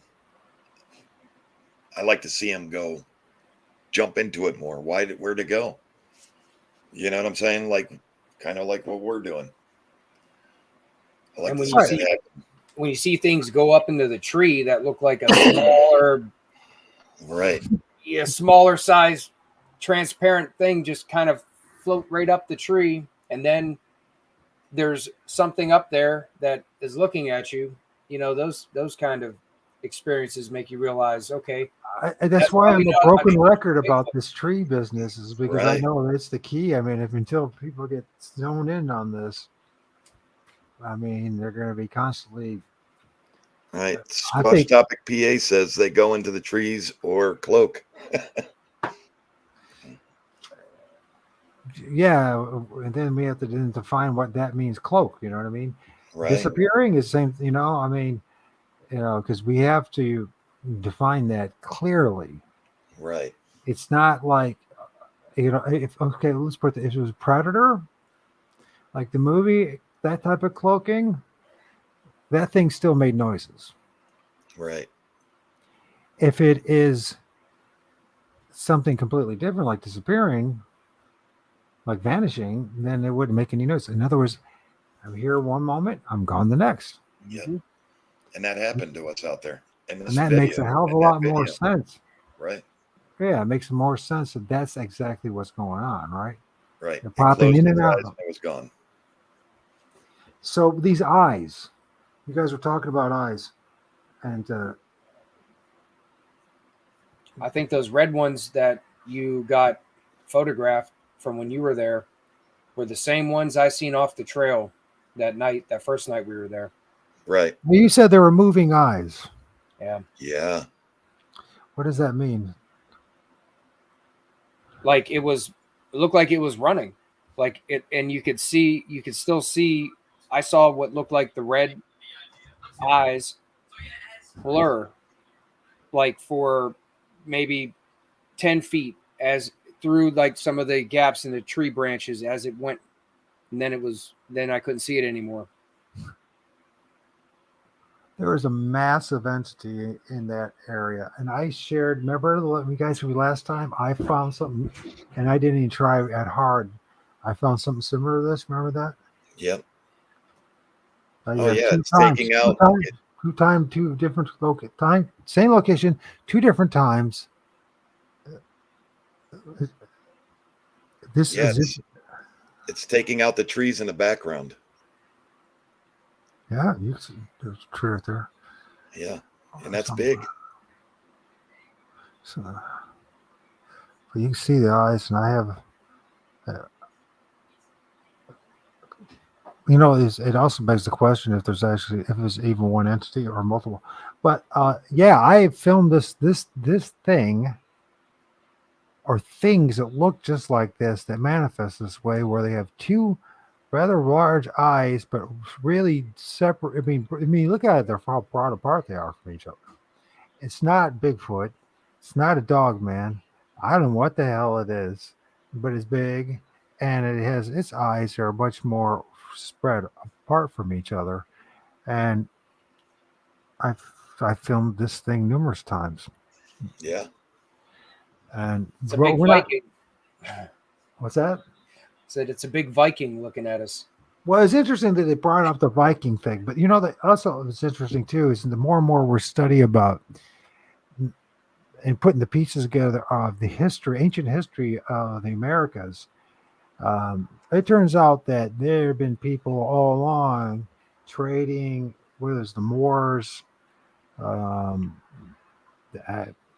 let's say some Hebrew groups, and some African groups, even Ireland and Welsh groups have documentation, and there have been stuff here have been found as well. The pieces have slowly been put together to realize that there are interaction between the West and the East all this time. The Vikings weren't the first ones to discover North America. Far from it. They were just finding their own turf. You know what I mean? I wouldn't even be surprised once again because they talk about the Vikings being in Canada. Hey, no one ever said the Vikings in Ohio, but that doesn't mean there's never been Vikings in Ohio. Right. You know what I mean? We have no idea how diverse, eclectic, how rich culture was in North America a couple thousand years ago. So we really don't. What little we do know. Right. If they were chasing fresh water, they would have had to come here, right? Oh, I'm not surprised that they were. Listen, there's the copper mines up in Michigan, the fresh water, the fishing. Just imagine what the fishing was like, Oh yeah. when the water was clean and like area, like Maumee River Bay, and it was instead of 6 feet deep or 8 feet deep and had to be constantly dredged, it was actually 70 feet crystal clear water, 70 feet deep, had its own native wild rice. Now we're talking 150 years ago. Now think about this. Right. The native North Carolina parakeet. We had a specific type of timber bison in Northwest Ohio that was found nowhere else. Right. And then now add 1,000 years to that. And imagine how more diverse it was. And another 1,000 years to that. Absolutely. And 3,000 years. Who in the hell knows what this place was like? Right. It could have been beamed or just bustling with all sorts of, if you think about it, because it seems to be cyclical as far as technology and all that. Yeah, In fact, we just recently found out parts of Ohio didn't freeze during the Ice Age. there you go. There's constant things that, and then Right. what was I going to say about that? I just lost track. I get on my soapboxes. I'm sorry, but it is the point in all this is that when it comes to these spirits and things I'm filming things with strange hats, strange outfits that seem to be archaic and from the very distant past and from other cultures, right? And like their spirits or something from the past. Is it a memory of the past? Are they stuck here? Like some cultures say, people, if they don't do things that need to be done, they get stuck somewhere in the underworld, in the middle world there, trapped, and they're just, do they want to be here? Is this a memory of the past? It just was being revealed to us. You know what I'm saying? We don't know what the hell we're dealing with here after all this time. I mean, you would really have to ask the question, we're energy, right? I mean, things are energy. Energy just don't get lost. I mean, we could pick up energy out in the woods in the middle of nowhere. I mean, man, I thought it was interesting that I heard that message about Viking. That just kind of took me as a surprise, because I had an interaction the first time I got the message about Viking when I started getting interaction on the REM pod when I was asking it if it's the Viking, can you touch the device to let me know that that's you? And it started ticking the REM pod.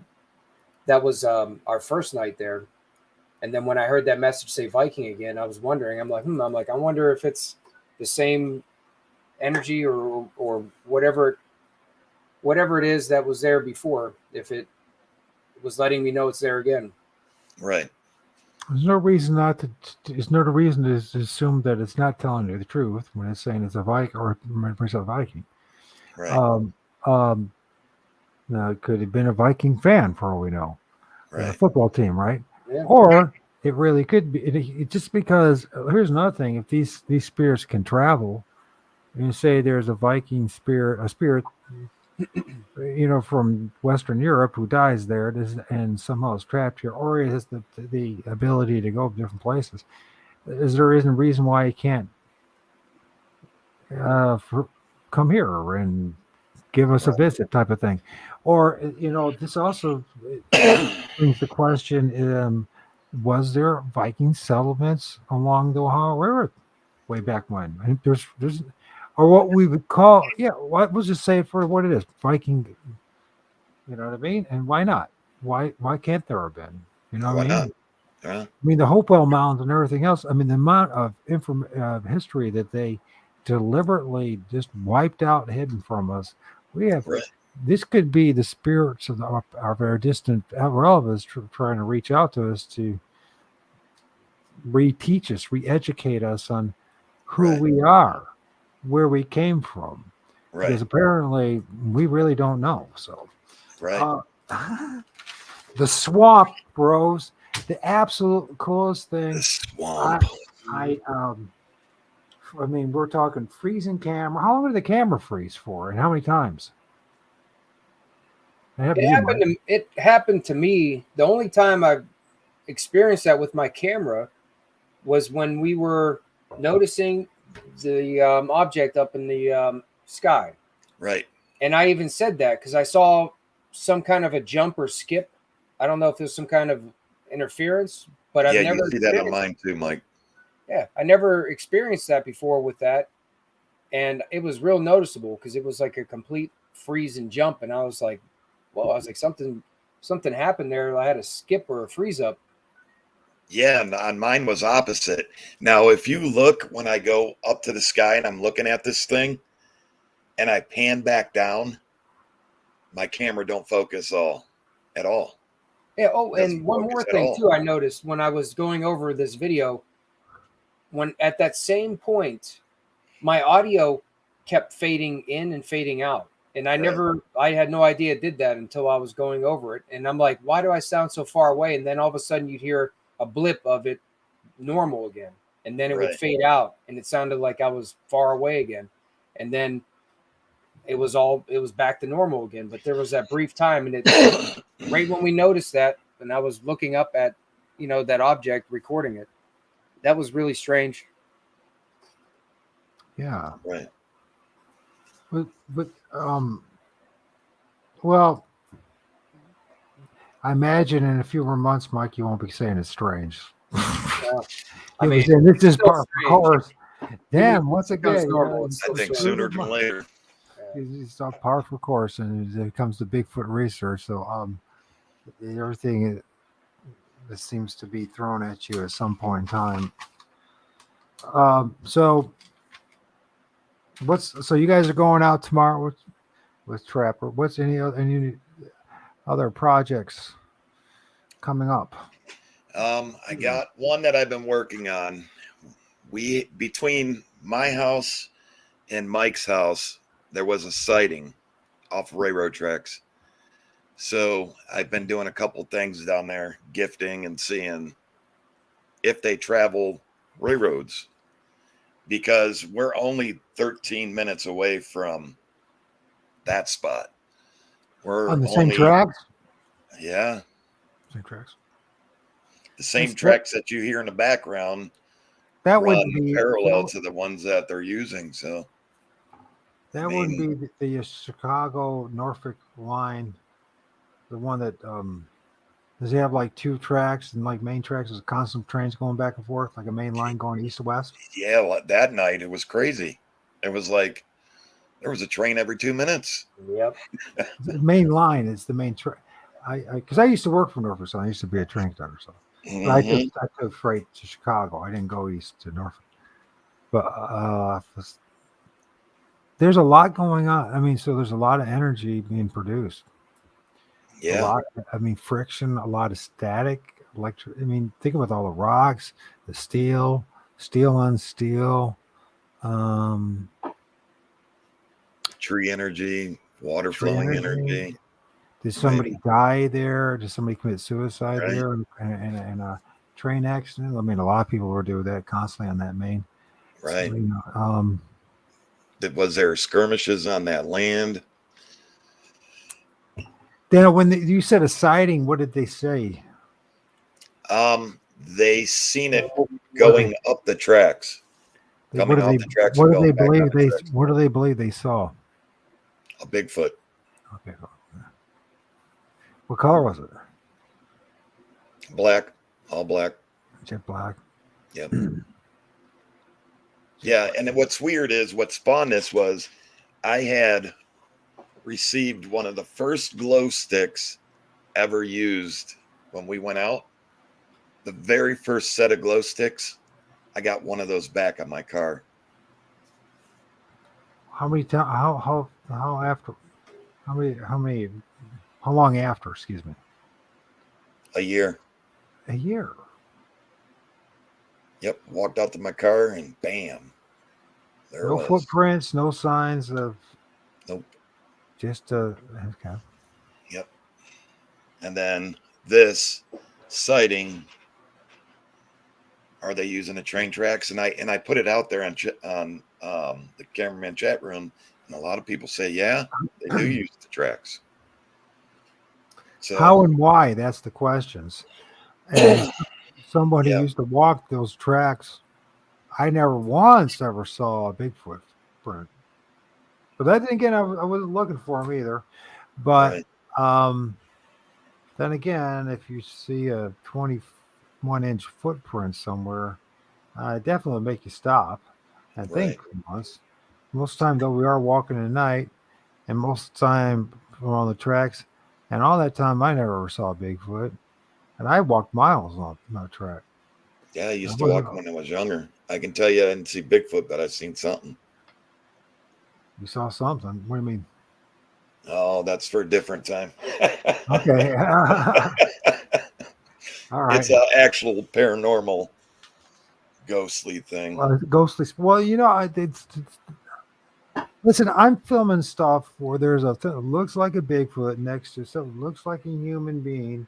That next one that looks like something that God knows what, or then another one that looks like a clown, and another one that looks like um, a dinosaur, and it goes on and on and on. One look, I was telling Mike, this time around, I'm actually filming insect like beings. Some have insect like bodies, right? Right. At least it looks that way. And what is that all about?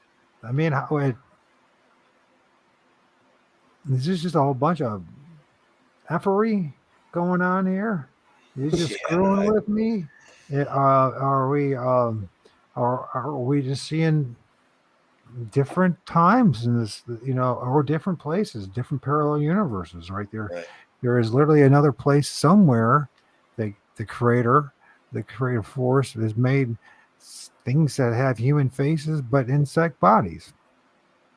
Who the hell knows? But that's what I'm Right. filming. Um, Amazing the amount of things that would be qualified as pareidolia, but you look at it and you go, what could be the coincidence? Right. The way that bark is all shaped and everything, that looks just like a freaking head with nose and eyes and eyeballs. It's like, I don't know. So Yeah. it just goes on and on and on, and you realize this is a very humbling process. It makes you realize you don't know jack squat. Right. Squatch and the people that are all pretending with all their thousands of followers, they don't know what they're talking about either, but they're just capitalizing on the fact that no one else knows that they don't know what they're talking about. Right. You know what I mean? And we think we That's- talked about that a little bit today. You brought that up yourself to me, and I was like, yes, he's one of my brothers. I'm like this. You guys have your crew, and I'm like this imposing force. It's like, I don't know if I'm going to be part of your crew, but I'm certainly going to be there along for the ride and share my detail and data with you, hopefully. Oh man, love it. Thank you. Because I think you guys are legit. And all you guys, you know what I mean? Josh, Thanks. Biggie, Mike. I mean, to bring the paranormal aspect to the table, the Trapper, we talked about the whole idea of getting Storm 10 man. I can't wait till they're all back. We had this platoon, we talk about different strategies. And one of the things we talked about is drones. And this time, actually having some operate a drone above the canopy of the trees while you're doing this stuff. Right. And Not having somebody just take still photos and right. Because there's so many ways to approach this, and you can't just do it one way. Because what I'm seeing is what a lot of our fellow researchers, you keep, when I think it's awesome when you get this chance to go tromp in the woods and see things and film stuff for people. And I know people value it and appreciate it. But this is going to understand what we're really dealing with. We're going to have to be much more tactical about absolutely. Not to have a gazillion guns, and because none of that's. I mean, I brought this up. My big brother bought me the survival spear. You guys know what that is? If you don't, check it out. It's like a 42-inch spear. That, man, it's got the sharpest blade. It looks like something straight from Forged in fire. Yeah, I mean, I tell you, that thing is that I was watching a dude throwing it just gently, pretty much, into a tree. and you going a couple inches into the tree, just sticking. I go, God, if somebody got pierced by one of these things, they could literally, just post them against the wall. I'm like, why did my brother send me this? Yeah. I go, is he worried? Well, he said it's it's one of the best weapons for close contact fighting. And I'm like, if somebody time. if somebody wants to rob me, if they're that bad off, I'll give it to them. Because anybody wants to rob this dude and that bad off, I'll just say, okay, man, your life is worse than mine. Secondly, I'm going to be the guy that's going to be throwing and be, the record that says, oh, he threw that spear through somebody. And secondly, if it is about Bigfoot, if it is possibly about Bigfoot, that's like giving matches to somebody to put out a fire. Right. It ain't going to solve a damn thing. All it's going to do, and for some reason, these interdimensional beings, it seems like almost impossible to kill them. Anyways, but the second thing is, active aggression towards them seems to give certain ones of them the legal right to start screwing with you. Absolutely. Mm-hmm. Does that make sense? And the biggest thing that I am trying to see is if there's communication. If the more we engage, this is kind of like what I do with my research site, and why I started my channel was to see if you can actually start getting some kind of communication between you and whatever you're trying to be around. In this case, more than I thought originally when I started doing this. But if you can actually start getting dialogue back and forth, maybe trust, and maybe you'll start getting more trust, and then maybe you'll actually get more documented. You might actually see more and hear more.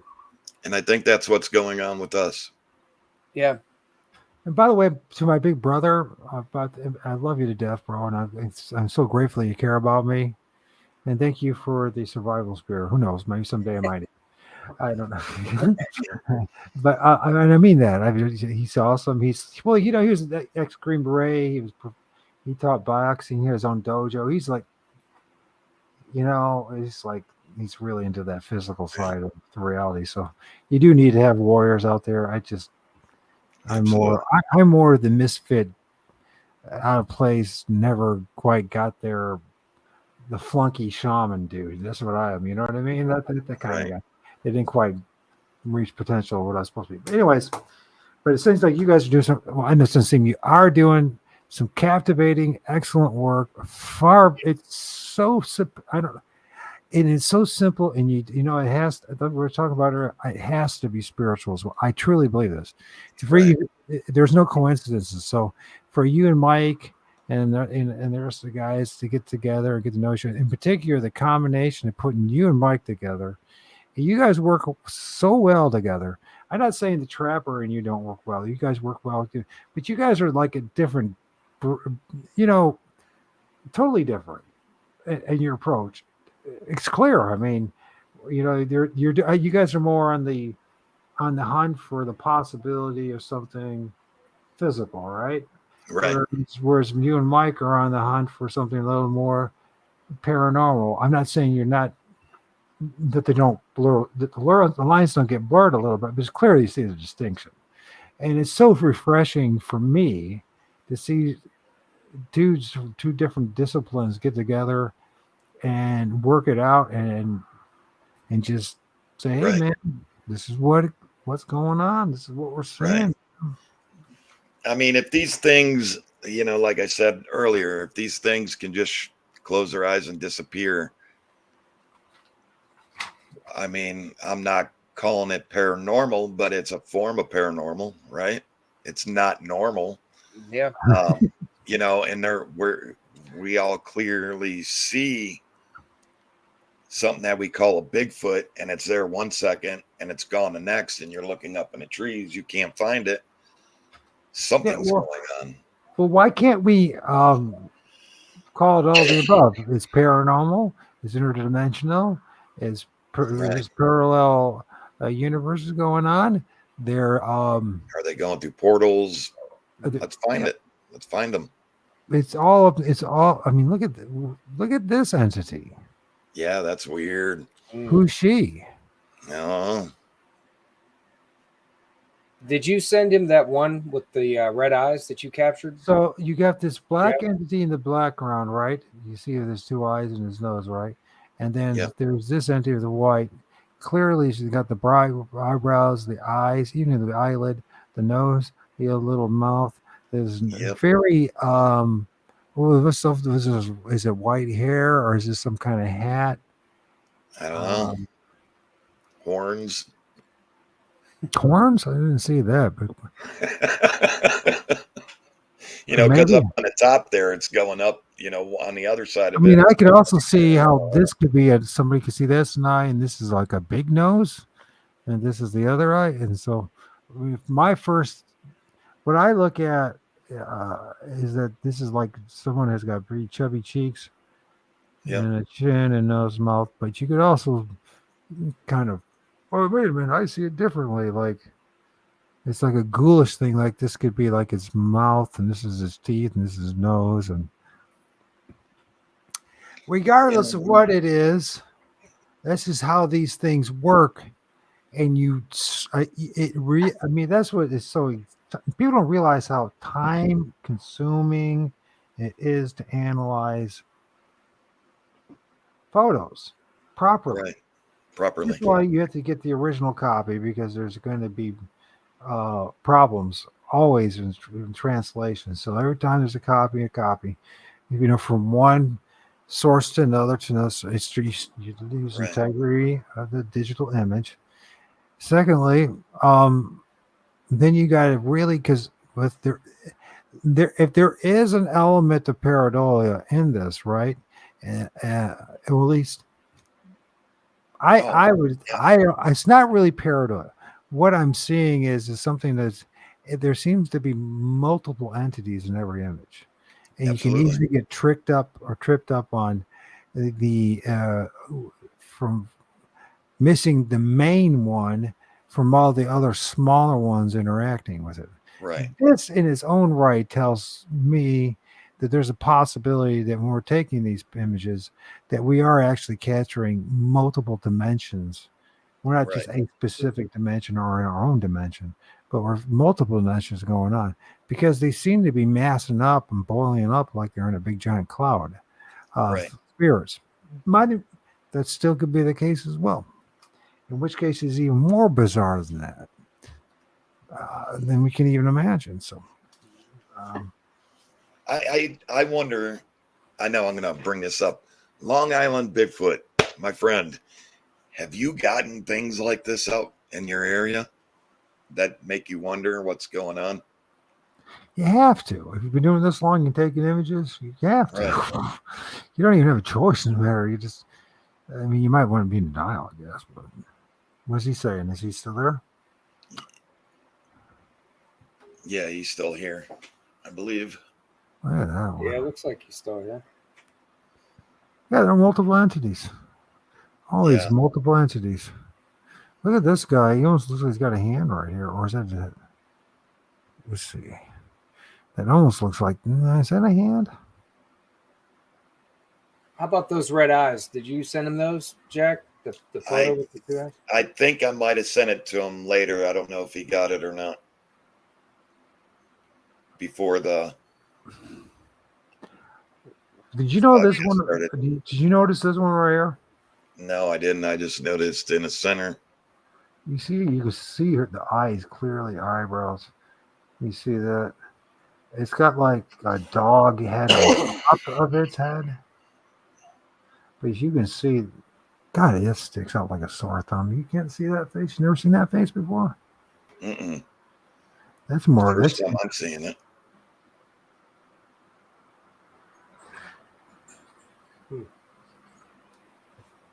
This is the story of. This is why I keep telling people, when you do end up filming a Bigfoot, there's always going to be other stuff there. Right. Always going to be other stuff there. Right. And it's going to take forever to analyze what is what and what's not. It really is. It takes a lot of time. Right. You have two eyes right there, and this is like the rounded head one. You see the mouth right there and nose. That's why these three are quite clear. Actually, this side's like, the thing got some eye shine going on here. To me, it looks like multiple entities. Is that a hand or is that a head? I don't know. Thinking it's a hand. It's blocking out something, like it's grabbing that stick. Yeah. You know, you see the Dude, thumb. I filmed the most blatant hand. What's going on, Jimmy? Right. What's up, Jimmy Dukes? The most blatant hand the other day. I mean, it's got one of the tree papers. You can see Papa's head, and then you see one hand. Just one hand. And you look at it and you're like, these big sausage hands, fingers, and it's clear Yeah. quarters. And there ain't nothing else there, just one hand. Right. And so our logical minds want to say that, oh no, what they're doing is they're cloaking. They're just they're just magically they change whatever in their hair to make it so you can't see it. And I'm like, I think just you see bits and pieces of an entity manifesting is what's really happening. You never see when it does fully manifest, why? That's even a better question. What Right. does it take? Why does it happen? How does it happen? How did the Patterson film happen? If you believe it to be legit, how did it happen? Right. You got to ask yourself that. How do you reproduce it? Do you even want to reproduce it? Yeah, if you want to see a Bigfoot, you'd want to. Prove they exist, you'd want to. Is there any consequences behind it? I don't know. Look at that, man. But this is the things that we got to ask ourselves. I mean, we're all seeing the same thing, including yourself. We're all seeing it. Mm-hmm. How many others see it but don't want to believe it, but believe it's just a disappearing Bigfoot? I mean, if we want proof, and we're all researchers, let's get to the bottom of it. Don't hide it. Don't say, I don't want people to think I'm crazy, but there's a Bigfoot out there. Well, how? Why? Where'd it go? And then you think about the industry itself. There, and then there's government machinations behind all this about Bigfoot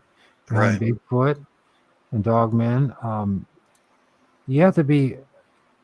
We all have to be. It's up to you. You don't have to. You can do whatever you want, right? Yeah. But if you want to be serious about this, you have to question everything because, we're turning this into the religion of Bigfoot. And I'm not just saying that flippantly. We're actually turning it into the religion of Bigfoot, where he say, she said, this is what it is, and there's no questioning, no challenging it. It's all dogmatic.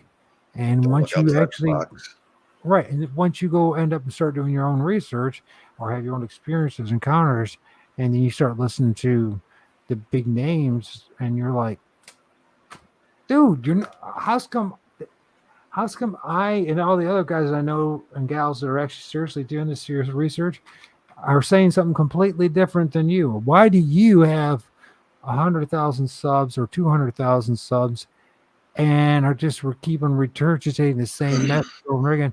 And then guys like you and Mike, and I know you're just started out, but even so, I've seen a lot of other guys who started out with even less time on up having 3 times or 4 or 5 times the number of subs, and you're like, only thing they ever did was clickbait and show video stories that have been told 20 years ago.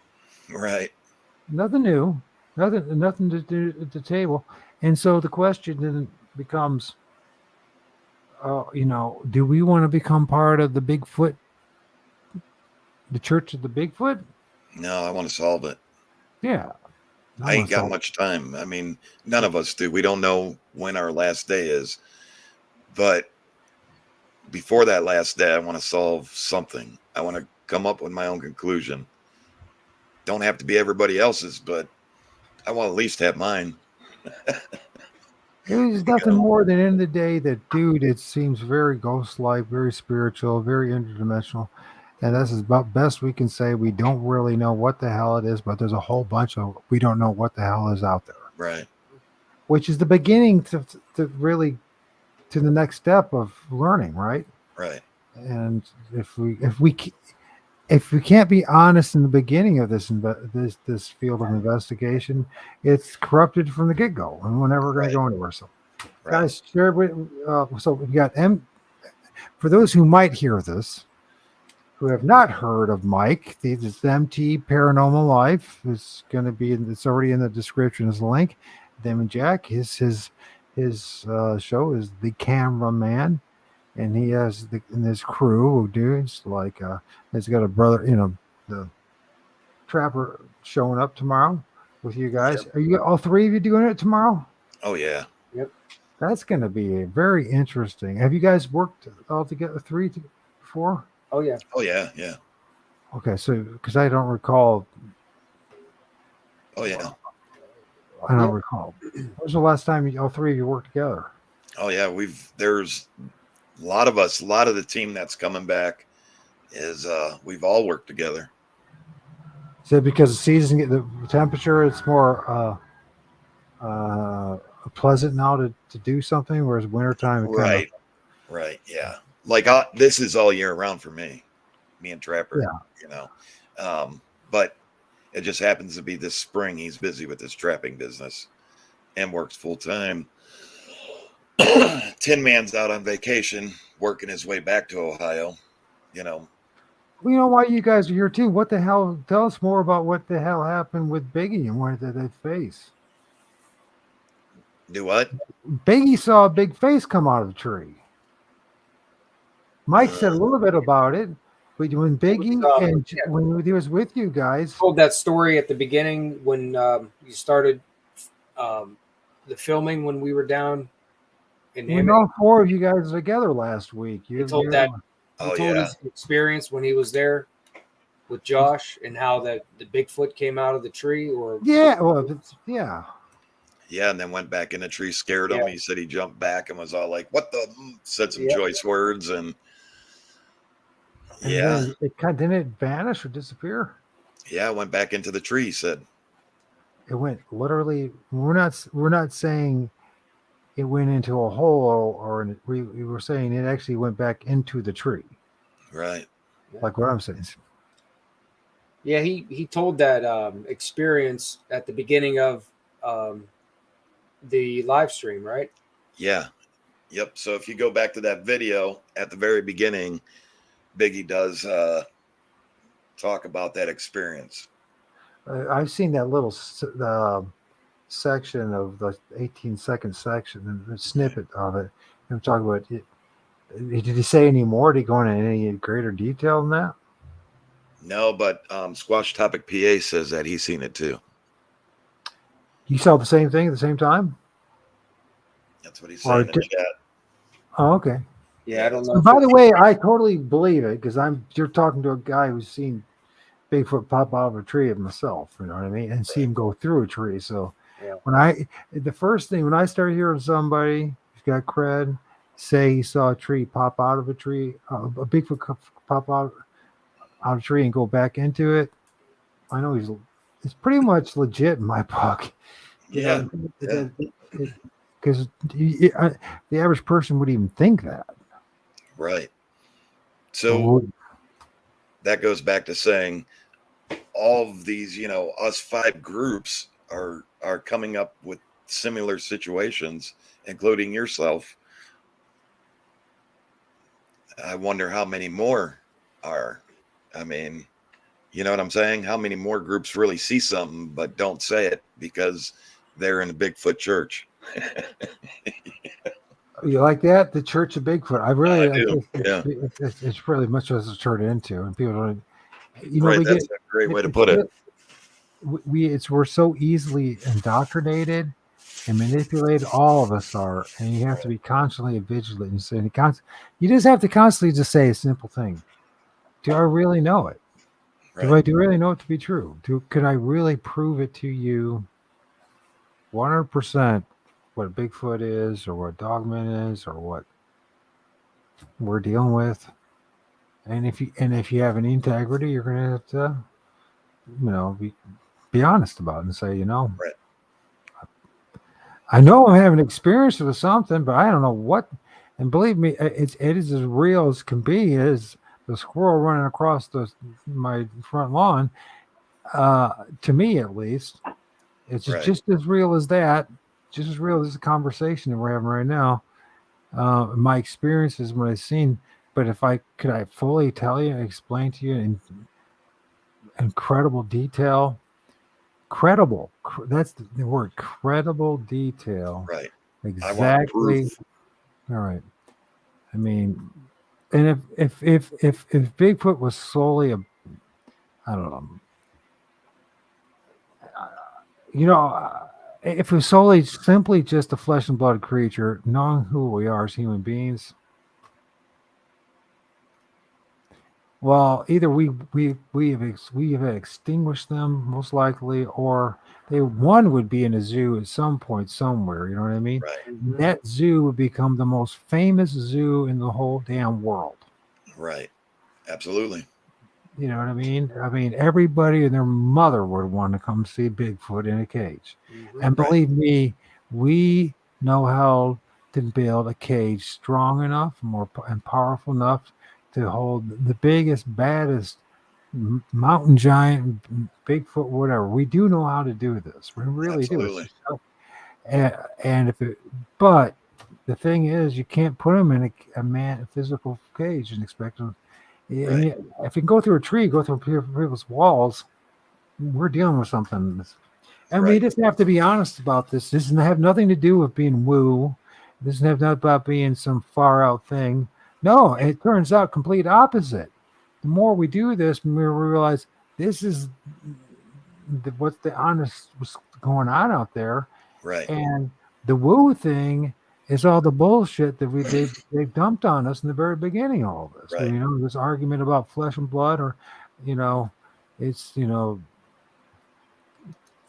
yeah. I mean, star child, child, or whatever. If it's flesh and blood, can you walk through a tree, Mike? Yeah, no, definitely not. Okay. I mean, that goes to explain as I need to say no more then. Yep. No, you can't. Right. Not without hurting yourself. Right. I think Bigfoot, if it was flesh and blood, could hurt itself. If it was solely just, I mean, what was the poor story? That one guy down in Florida when the Bigfoot, and then he tries to drag him into the tree. Well, obviously, the Bigfoot could go in the tree, but the guy wasn't very successful going into that tree, was he? Because he ended up talking to the police about it and doing shows about it and everything else, right? Right. You probably know about the guy. I'm going to mention his name. Back again. And so this is just, I think some of us need to be broken records about this. Right. Because it's so easy to fall back into this silly argument, flesh and blood, or it's woo, or this. And listen, dude, it's all the above and much more. Yeah, but we have to be honest when it comes to the flesh and blood thing. Do we even know what we mean by that? How many of us who have had encounters, have seen these things, have ever gone up and shook the hand to Bigfoot, gave him a bear hug, touched, combed his hair? I mean, how many of us done it? We have to be honest about this. Right. And if we haven't done that, and there's no way to prove that we've done that some way, somehow, then there's no way you can say it's just. In fact, the flesh and blood argument is even more wooey. Right. It comes down to it, right? Thank you. Yep. Mm-hmm. Thank you. So we must think deeper. We must do things outside the norm and throw away everything that we think that we know about a Bigfoot that was physically taught to us basically during movies, commercials, this and that, and throw it out and really be honest and say, okay, well, I can't walk through a tree, but a Bigfoot can. I saw something that Is looked this like a really? big materialize out of the ground. Yeah, I can't I do mean, that. let's really dive into it and be honest and get to the bottom of it because And there there's might be something great to it, you know? I got a feeling there's some big greatness about it. Right. And you mean this the okay? Our ancestors were very interested in all this stuff Absolutely. for a reason. They knew about this stuff. They desired to have these moments that we now today in 2023 are starting to get that technology, man-made technology, yes, it's electronics and all that. But it's about we talked about this earlier, you and Jack. I mentioned a little bit about this is the equivalent of what a shaman used to do, or somebody who wanted to have a spiritual experience and take like hallucinogenics, mushrooms, ayahuasca, to see the other side, to pierce to the other side and see it. We now have the cameras. We now have Right. electronics. We now have the audio technology. We have the visual technology. And we're leading ourselves into a place where we can replicate it and identify it for real. That the bare minimum. And I'm not telling anybody to go do a trip or take anything in order to see anything. What I'm telling you is we have the technology today for you to see it for yourself. Absolutely. It's called the camera. Right. And it's only going to improve. It's not. It's not going to. It's not going to go back unless something cataclysmic happens and sets us back into Stone Ages again. It's only going to go forward. And there was a time, clearly in human history, that we understood this much Right. more fuller and much more. There was. It wasn't the big deal that we've made. We've been forced to believe that it is. It is a big deal, but what I'm trying to say is it's not like a life and death thing that, oh my gosh, if you run across these things that you're going to go to hell, they're going to drag, you know what I mean? They're out Right. to send you to hell, or they're out there to damn you, or they're the devils or demons. It's easy to say that, but you have to be, unless you actually know for a fact that the things we're looking at in this picture, A, are aliens, and B, are demons or devils or something. We don't. We just know they have faces, strange arms. Right. They come out of Right. the trees. We have fucking excuse my language, but we have no idea. But how are we ever going to figure out what these things are unless we are being honest about it? Can you just Right. imagine? I mean, there are very clever people that have far more intelligent than you and I can ever imagine, right? And their ability to think, rationalize, reason. That IQ is 150. If they haven't already, let's say publicly they start working on this stuff, what this could offer philosophically. Right. What about, let's say, maybe free energy? If these things are energetic beings and they know how to use the trees and the energy of the trees and the earth, what if all of a sudden by going down this route, it leads to, in a generation or two, people figuring out how to have permanent free energy for everybody? Right. And as long as we honor and be in balance with the creation that we're in, Right. it would drastically change everything. Right. So It's like I said, I know I beat this up. Throw everything that you think that you know and do your research. Throw it out and start doing research. Your own. and think and do this, and I don't know if I don't know how you guys feel about this, but I'm obsessed about this at this point. Honestly, I've thought about a lot of things and researched a lot of different topics over the years, and I'm just like, from all my research with politics, geopolitics, the alternative, what they want, whatever they call it. I don't even want to say it, but the fact of the matter is, I honestly think this field study is far more significant than theological or religious, or that people are going to go to hell, or about worshiping these things, about gain personal power from. I think if we can understand what these things are and what we're filming, what we're experiencing in the woods, what you guys are experiencing in woods, it's not, it's, and people have tried, and, they label all these things like witchcraft, sorcery, and all this kind of stuff. Right. And I am not, none of it, I don't think any of us in this room are claiming to be any of that. If you are, who cares? As long as you're being serious about the science, I don't really care what you're, but the thing is, this can lead, to opening up the true Pandora's box of what this realm once was, what it could be, maybe what it should have always been. Somewhere down the line, it got hidden from us. Yeah, and then we just got to refine it. I hate to say it, but I think of the Jesuits and the Vatican, and they did a damn good job of erasing a whole bunch of it and put it in allegedly in those 3 miles or how many miles of the basement there. Right. And so, for all my Roman Catholic brothers and sisters, I'm not knocking you and your religion and all that kind. I'm just saying, I mentioned specifically a group of people and a specific place, the Vatican and the Jesuits. But they weren't alone in this whole erasing of our past history. So I think it could have even cracked the opening the history itself, giving us a better understanding, or gaining a better understanding of who we are in our true past. Right. We if we're all honest about it, we struggled terribly. If you ever done any history, or tried to study history, there's so many walls you run into.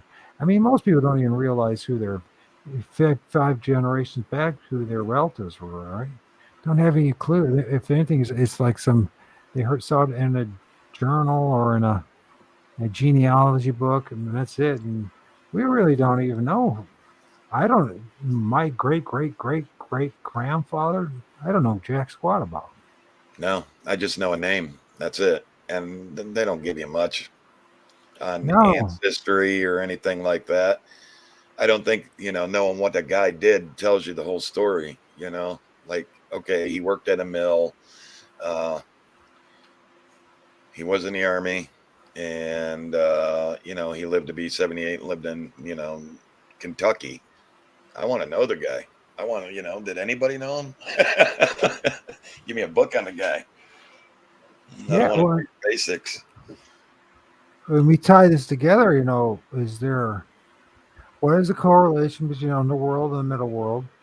What is our ancestral, what are our true ancestral connections to all this? We're filming, recording, having audio. This seems to be more human-like nature. These are our ancestors of the past, the distant past. Yeah. Reaching out to us. Yeah, by doing this, are we bumping into them? And the most important things to make out of this whole thing is we might end up knowing ourselves again, because we really are, each and every one of us. We argue with it, but in the end of the day, if we're honest, we're all fragmented souls here. We are so clueless about most things in our lives. It seems negative what I'm saying, but it's the truth. And I don't always solve a problem is to recognize it, right? We're all very fragmented for many different reasons, for the migration and movement, and people going, war. But we assume we know our history. But once you start studying history, you realize you don't know your history. You're right. You don't know jack squash. Crazy what it leads to. You know what I mean? When you start doing this stuff, right? You're just like, it's a humbling process. It really, if you're really doing this stuff and it doesn't break you down to like, gosh, who the hell am I? Where the hell? I'm still the question that I was when I was 13, and I'm still here. There's something wrong. It's not with me. You know what I mean? As much as people asked the question in chat. What's that? He said, So, do you guys believe these beings are not just intelligent animal species, but an Dimensional. interdimensional species that can appear and disappear at will? I don't believe it. I know it.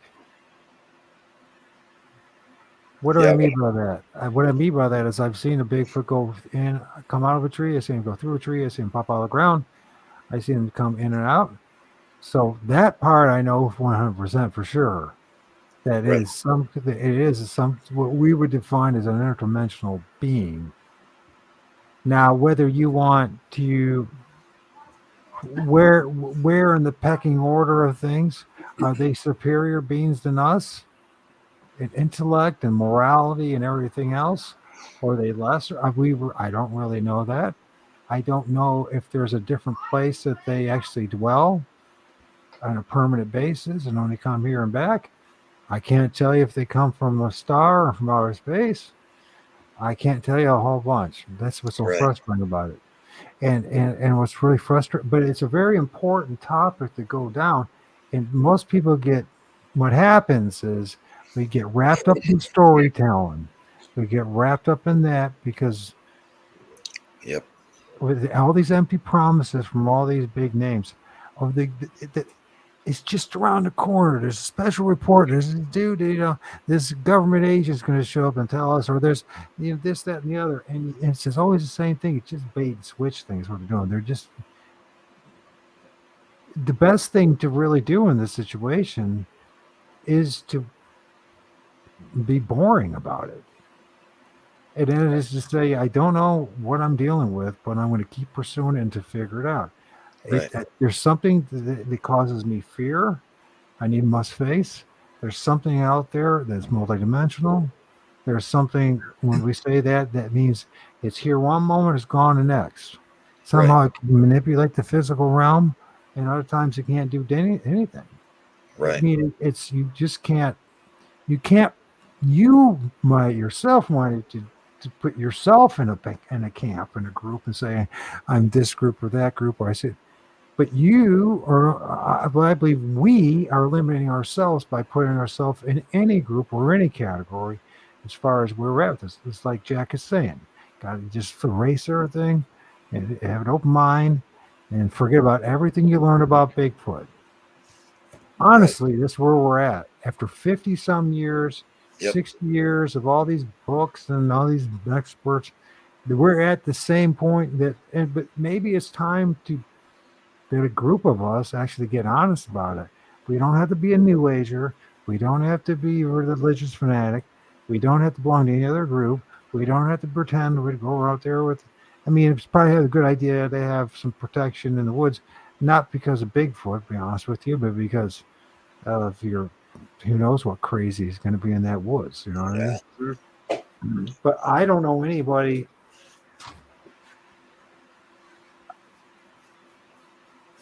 I don't know. I mean, there could be quite a few people. We don't even know that definitively. right, Do Bigfoot, are they part of some kind of, we don't know any of this stuff. You can't operate honestly in assumptions. It turns into lies. right. Or Misdirection. yeah, or just cramming the same thing down your throat with no knowledge or proof. Right. So here's the thing where I think is you guys do, and I hope that the crew grows. It was this multidimensional approach to research above the canopy, around the woods, in the woods, under the woods is going to be another approach. Um, there's so many. Instead of stop watching History Channel and all these freaking ridiculous documentaries about all these supposed people who search a dogmen or Bigfoot. Let's start doing the boring hard work that will lead to the answers. That means doing the serious research, and we gotta have Right, to do it collectively, and we're gonna have to be willing each and every one is to take a role in it. Maybe right, your job is simply analyzing films. Maybe you're the dude that's going to run a drone that's simply the whole time when they're out. you're flying the drone above the community. Maybe your dude's going to be outside of that forest line and just make sure what's going on. Maybe you're going to be dudes in different perimeters, but you're going to have to do it different. It's not like, okay, I'm going to go hunt down Mr. Bigfoot. And I mean, these guys are proving to us that we're dealing with interdimensional spiritual beings. If we can muster up the courage to deal with that, face our fears, we'll be able to go to the next level. We're going to have to deal with a lot of fears and a lot of uncertainty. Yeah, and you're going to need a team. We're going to need, we're going to have to do stuff, because if we're just chasing it, why not be able to chase it to somebody that's sitting there with the camera already? Yeah, my biggest opinion, I think, is that I don't think we're ever going to learn more or get more than what they're going to give us. Right. So the more we go and try to make an honest attempt to communicate and to let whatever's there know that we're there to get closer, to just communicate together, then maybe we'll get more. Right. Maybe, there's probably a chance we'll never really understand a whole lot, but we keep trying and see if we can get more. And I don't think they're just going to give it to us if they feel like we're there, if we're a threat. Right. I think we're doing the right things to get proof, being honest with them, and, not causing any trouble to them. So. No, there's a possible positive for them, the entities themselves. If we can demonstrate and prove what they are, what they're all about, what their intents are, we might be able to save some of these mature trees and areas that they seem to favor so much. You know what I mean? And and we have well-established reasons to do so outside of moral reasons, but maybe it's in truth it would benefit us all if we respected. When we talk about respecting the forest and the trees, it's more than just planting a tree, right, or giving it a hug. It's more than just lip service on worrying about the forest. If these entities are going in and out of the trees like we're establishing, then there's something more going on here that we need to take a serious look at. Right. What that means for us. Yeah, because I'm sure they're looking at us as humans as takers. We don't give. I mean, humans are takers, and that's the God's honest truth. We take, and we take, and we take, and we take. Now, if you lived next to somebody that was stealing all the time, would you want that person in your yard? Yeah, right. You know what I'm saying? So, I mean, there's lots of ways we got to look at this and gain trust, absolutely, and be honest. And it does look like a horror movie, let's be honest with you. But part of that, and a big part of it, if we're also honest about it, if we were in a different place, different time, where there was never an introduction to all these horror movies, these imagery, these films, and what seems so ugly to us now, if we were in a different culture, environment, background, indoctrination, we'd say just normal, just like the insects. The insects are pretty damn ugly too. Well, we get used to the fact that they're insects, right, and exist, right? And I think when you start filming this stuff, you start looking at them, it's a damn freak show. It's kind of frightening at first. I mean, it is frightening when you have something that looks like a damn clown painted like that. What the hell is that happening there? What's that doing? But and you could just say they're all demons. Right. But honestly, I think these are the same people who lied to us about every other damn thing there is in our lives. So there's no reason to just automatically knee-jerk it as demons. Maybe we are the demons, and we don't even know it. Right. I mean, so my point being is we have to somehow. So my life has changed. When I first was seeing these things, all of them were demons. All of them had to be demons. They all had to be, evil fallen angels and evil, the Nephilim and all that stuff, right? And now at this point where I'm learning to tolerate their Gene Simmons looking faces at times, their Skeletor faces and everything else, and say, you know what? Clearly, they're part of God's creation, the Creator's creation. They're there for a reason. I don't know why they're there, if I'm honest. But they're there, and it's being revealed to us. And instead of hiding like a bunch of cowards over this, let's just go for it. Let's figure out what this stuff is. Right. And with a pretty positive attitude. Maybe we can help these things. Maybe they can help us. I got a feeling that our ancestors had a much more positive relationship with these things. Maybe when you have a more positive relationship with these things, they don't look so ugly. Right. Maybe they turned drew them on cave walls, and you know what I'm saying? They drew what they seen. And yeah, I believe so too.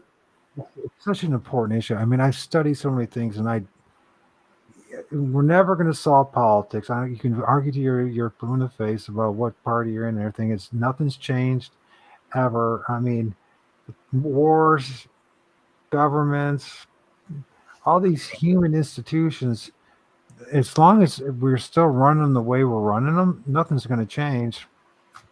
We have to change our whole paradigm, right, for things to change. We have to change collectively how we see the world. Absolutely. And I think if we see this world more supernatural, magical that it actually is, then we might value it that much more. Right. And I agree with you. Okay, gentlemen, what time are you guys going live tomorrow, or just going to do? We could possibly try to go live. What time would that be?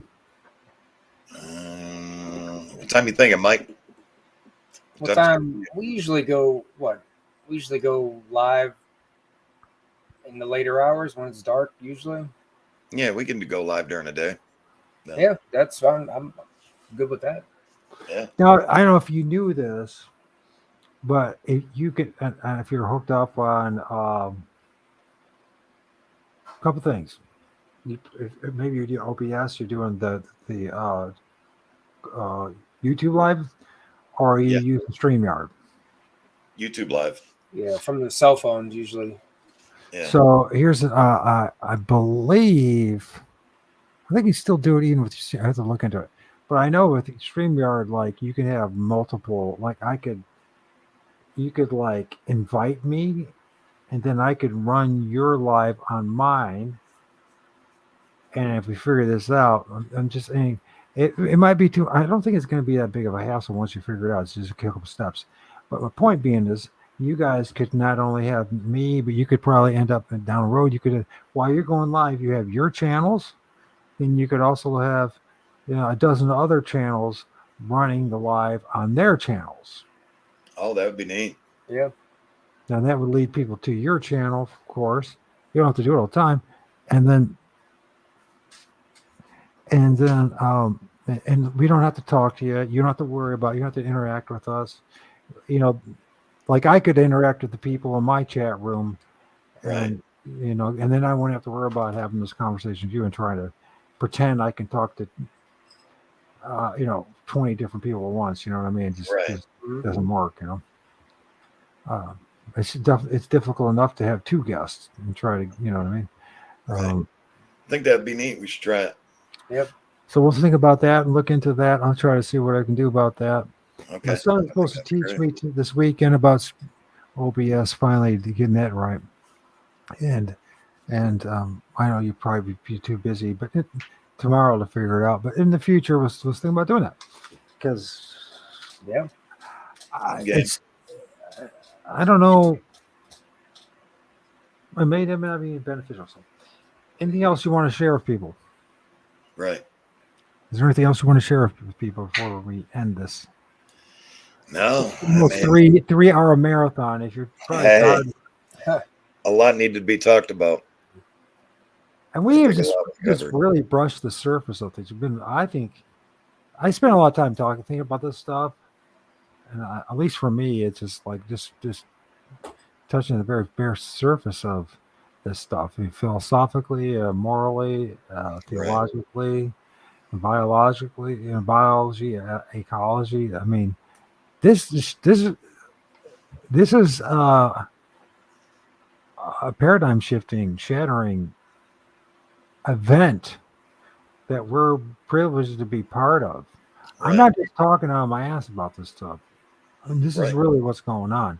This is beyond just doing paranormal research. This is beyond just a bit of Bigfoot research. This is way beyond all that. We're just in the beginning phase of it. So. Gentlemen, thank you for listening to me. And I told Jack that I wasn't going to talk so much. Oh, no, I love you, brother. Hey. People, I can't help but talk, man. That's who I am. Right. I'm a talking head, I guess. Hey, I think we covered a lot. Till next time. Yes. And tomorrow night, you said the show is going to be one more time. You'll be dark. You're saying if you go live, it will be what, 8? Yeah. We'll give everybody a heads up. Decide what we want to do, day or night. To it, man. Looking forward to it. Absolutely. I mean, I tell you, the last one that was a killer, man. 2 nights ago, it rocked, man. It was a killer. The every time there's been something else, man. Every time. I know it's like this build up you guys are doing, and it's just like, and you even showed an O.R.D floating up in the sky, and I'm like, hey, how did you do that? Yeah. Now I'm telling you, if you haven't seen it, go back and watch that bush of it looking at me and Mike, and I'm calling Mike over. And then watch that thing. I start walking towards it. Watch it close its eyes and disappear. It doesn't go right, doesn't go left, doesn't go up. There's nowhere for it to go. I have it dead to rights. Closes its eyes and it's gone. What's its time statement on it? I'm not sure the timestamp. But you'll see it in the bush, and I get on the radio and I'm saying, Mike, I got something right in front of me looking at me. Come this way slowly. And he says, I see it. Yeah, I remember that. But I don't think yeah, looking at bush and look at it, looking at me, and turn its head to look at him, and it's pretty close to me. I'll have to check it out when I have my son. So. Yeah. All right, gentlemen, thank you for your long night with me, and hopefully we talk soon. And if not, success. Great success. Thank you for everybody being here. Yes, all you guys. Josh, Squatch Topics, PA, thank you for being there. Biggie, the great outdoors Biggie, I couldn't find you. Where are you on Facebook? I was trying to reach out to you. They said they want to come on a show. Whose show? Mine? Yeah, yours. Well, that's one of them to do as well. One of them. Diesel, brother Diesel, thank you for being here. As always. Yeah, thank you, everybody. Thank you, everyone. Who else am I missing? There's like 11 of you here. Gooden's Auto. Gooden's Auto, like you. Awesome guy. I'm probably missing. And all the other guys I missed, you or gals, thank you for being here. So, with that, end the conversation. Good night, y'all. Thank you for being here. Actually, I'm going to play a video. See you again soon. Yep. See you later, bro. See you on the next hunt. Heck yeah. You're going to try. Go all the way. Otherwise, don't even start. If you're going to try, go all the way. This could mean losing girlfriends, wives, relatives, jobs, and maybe your mind.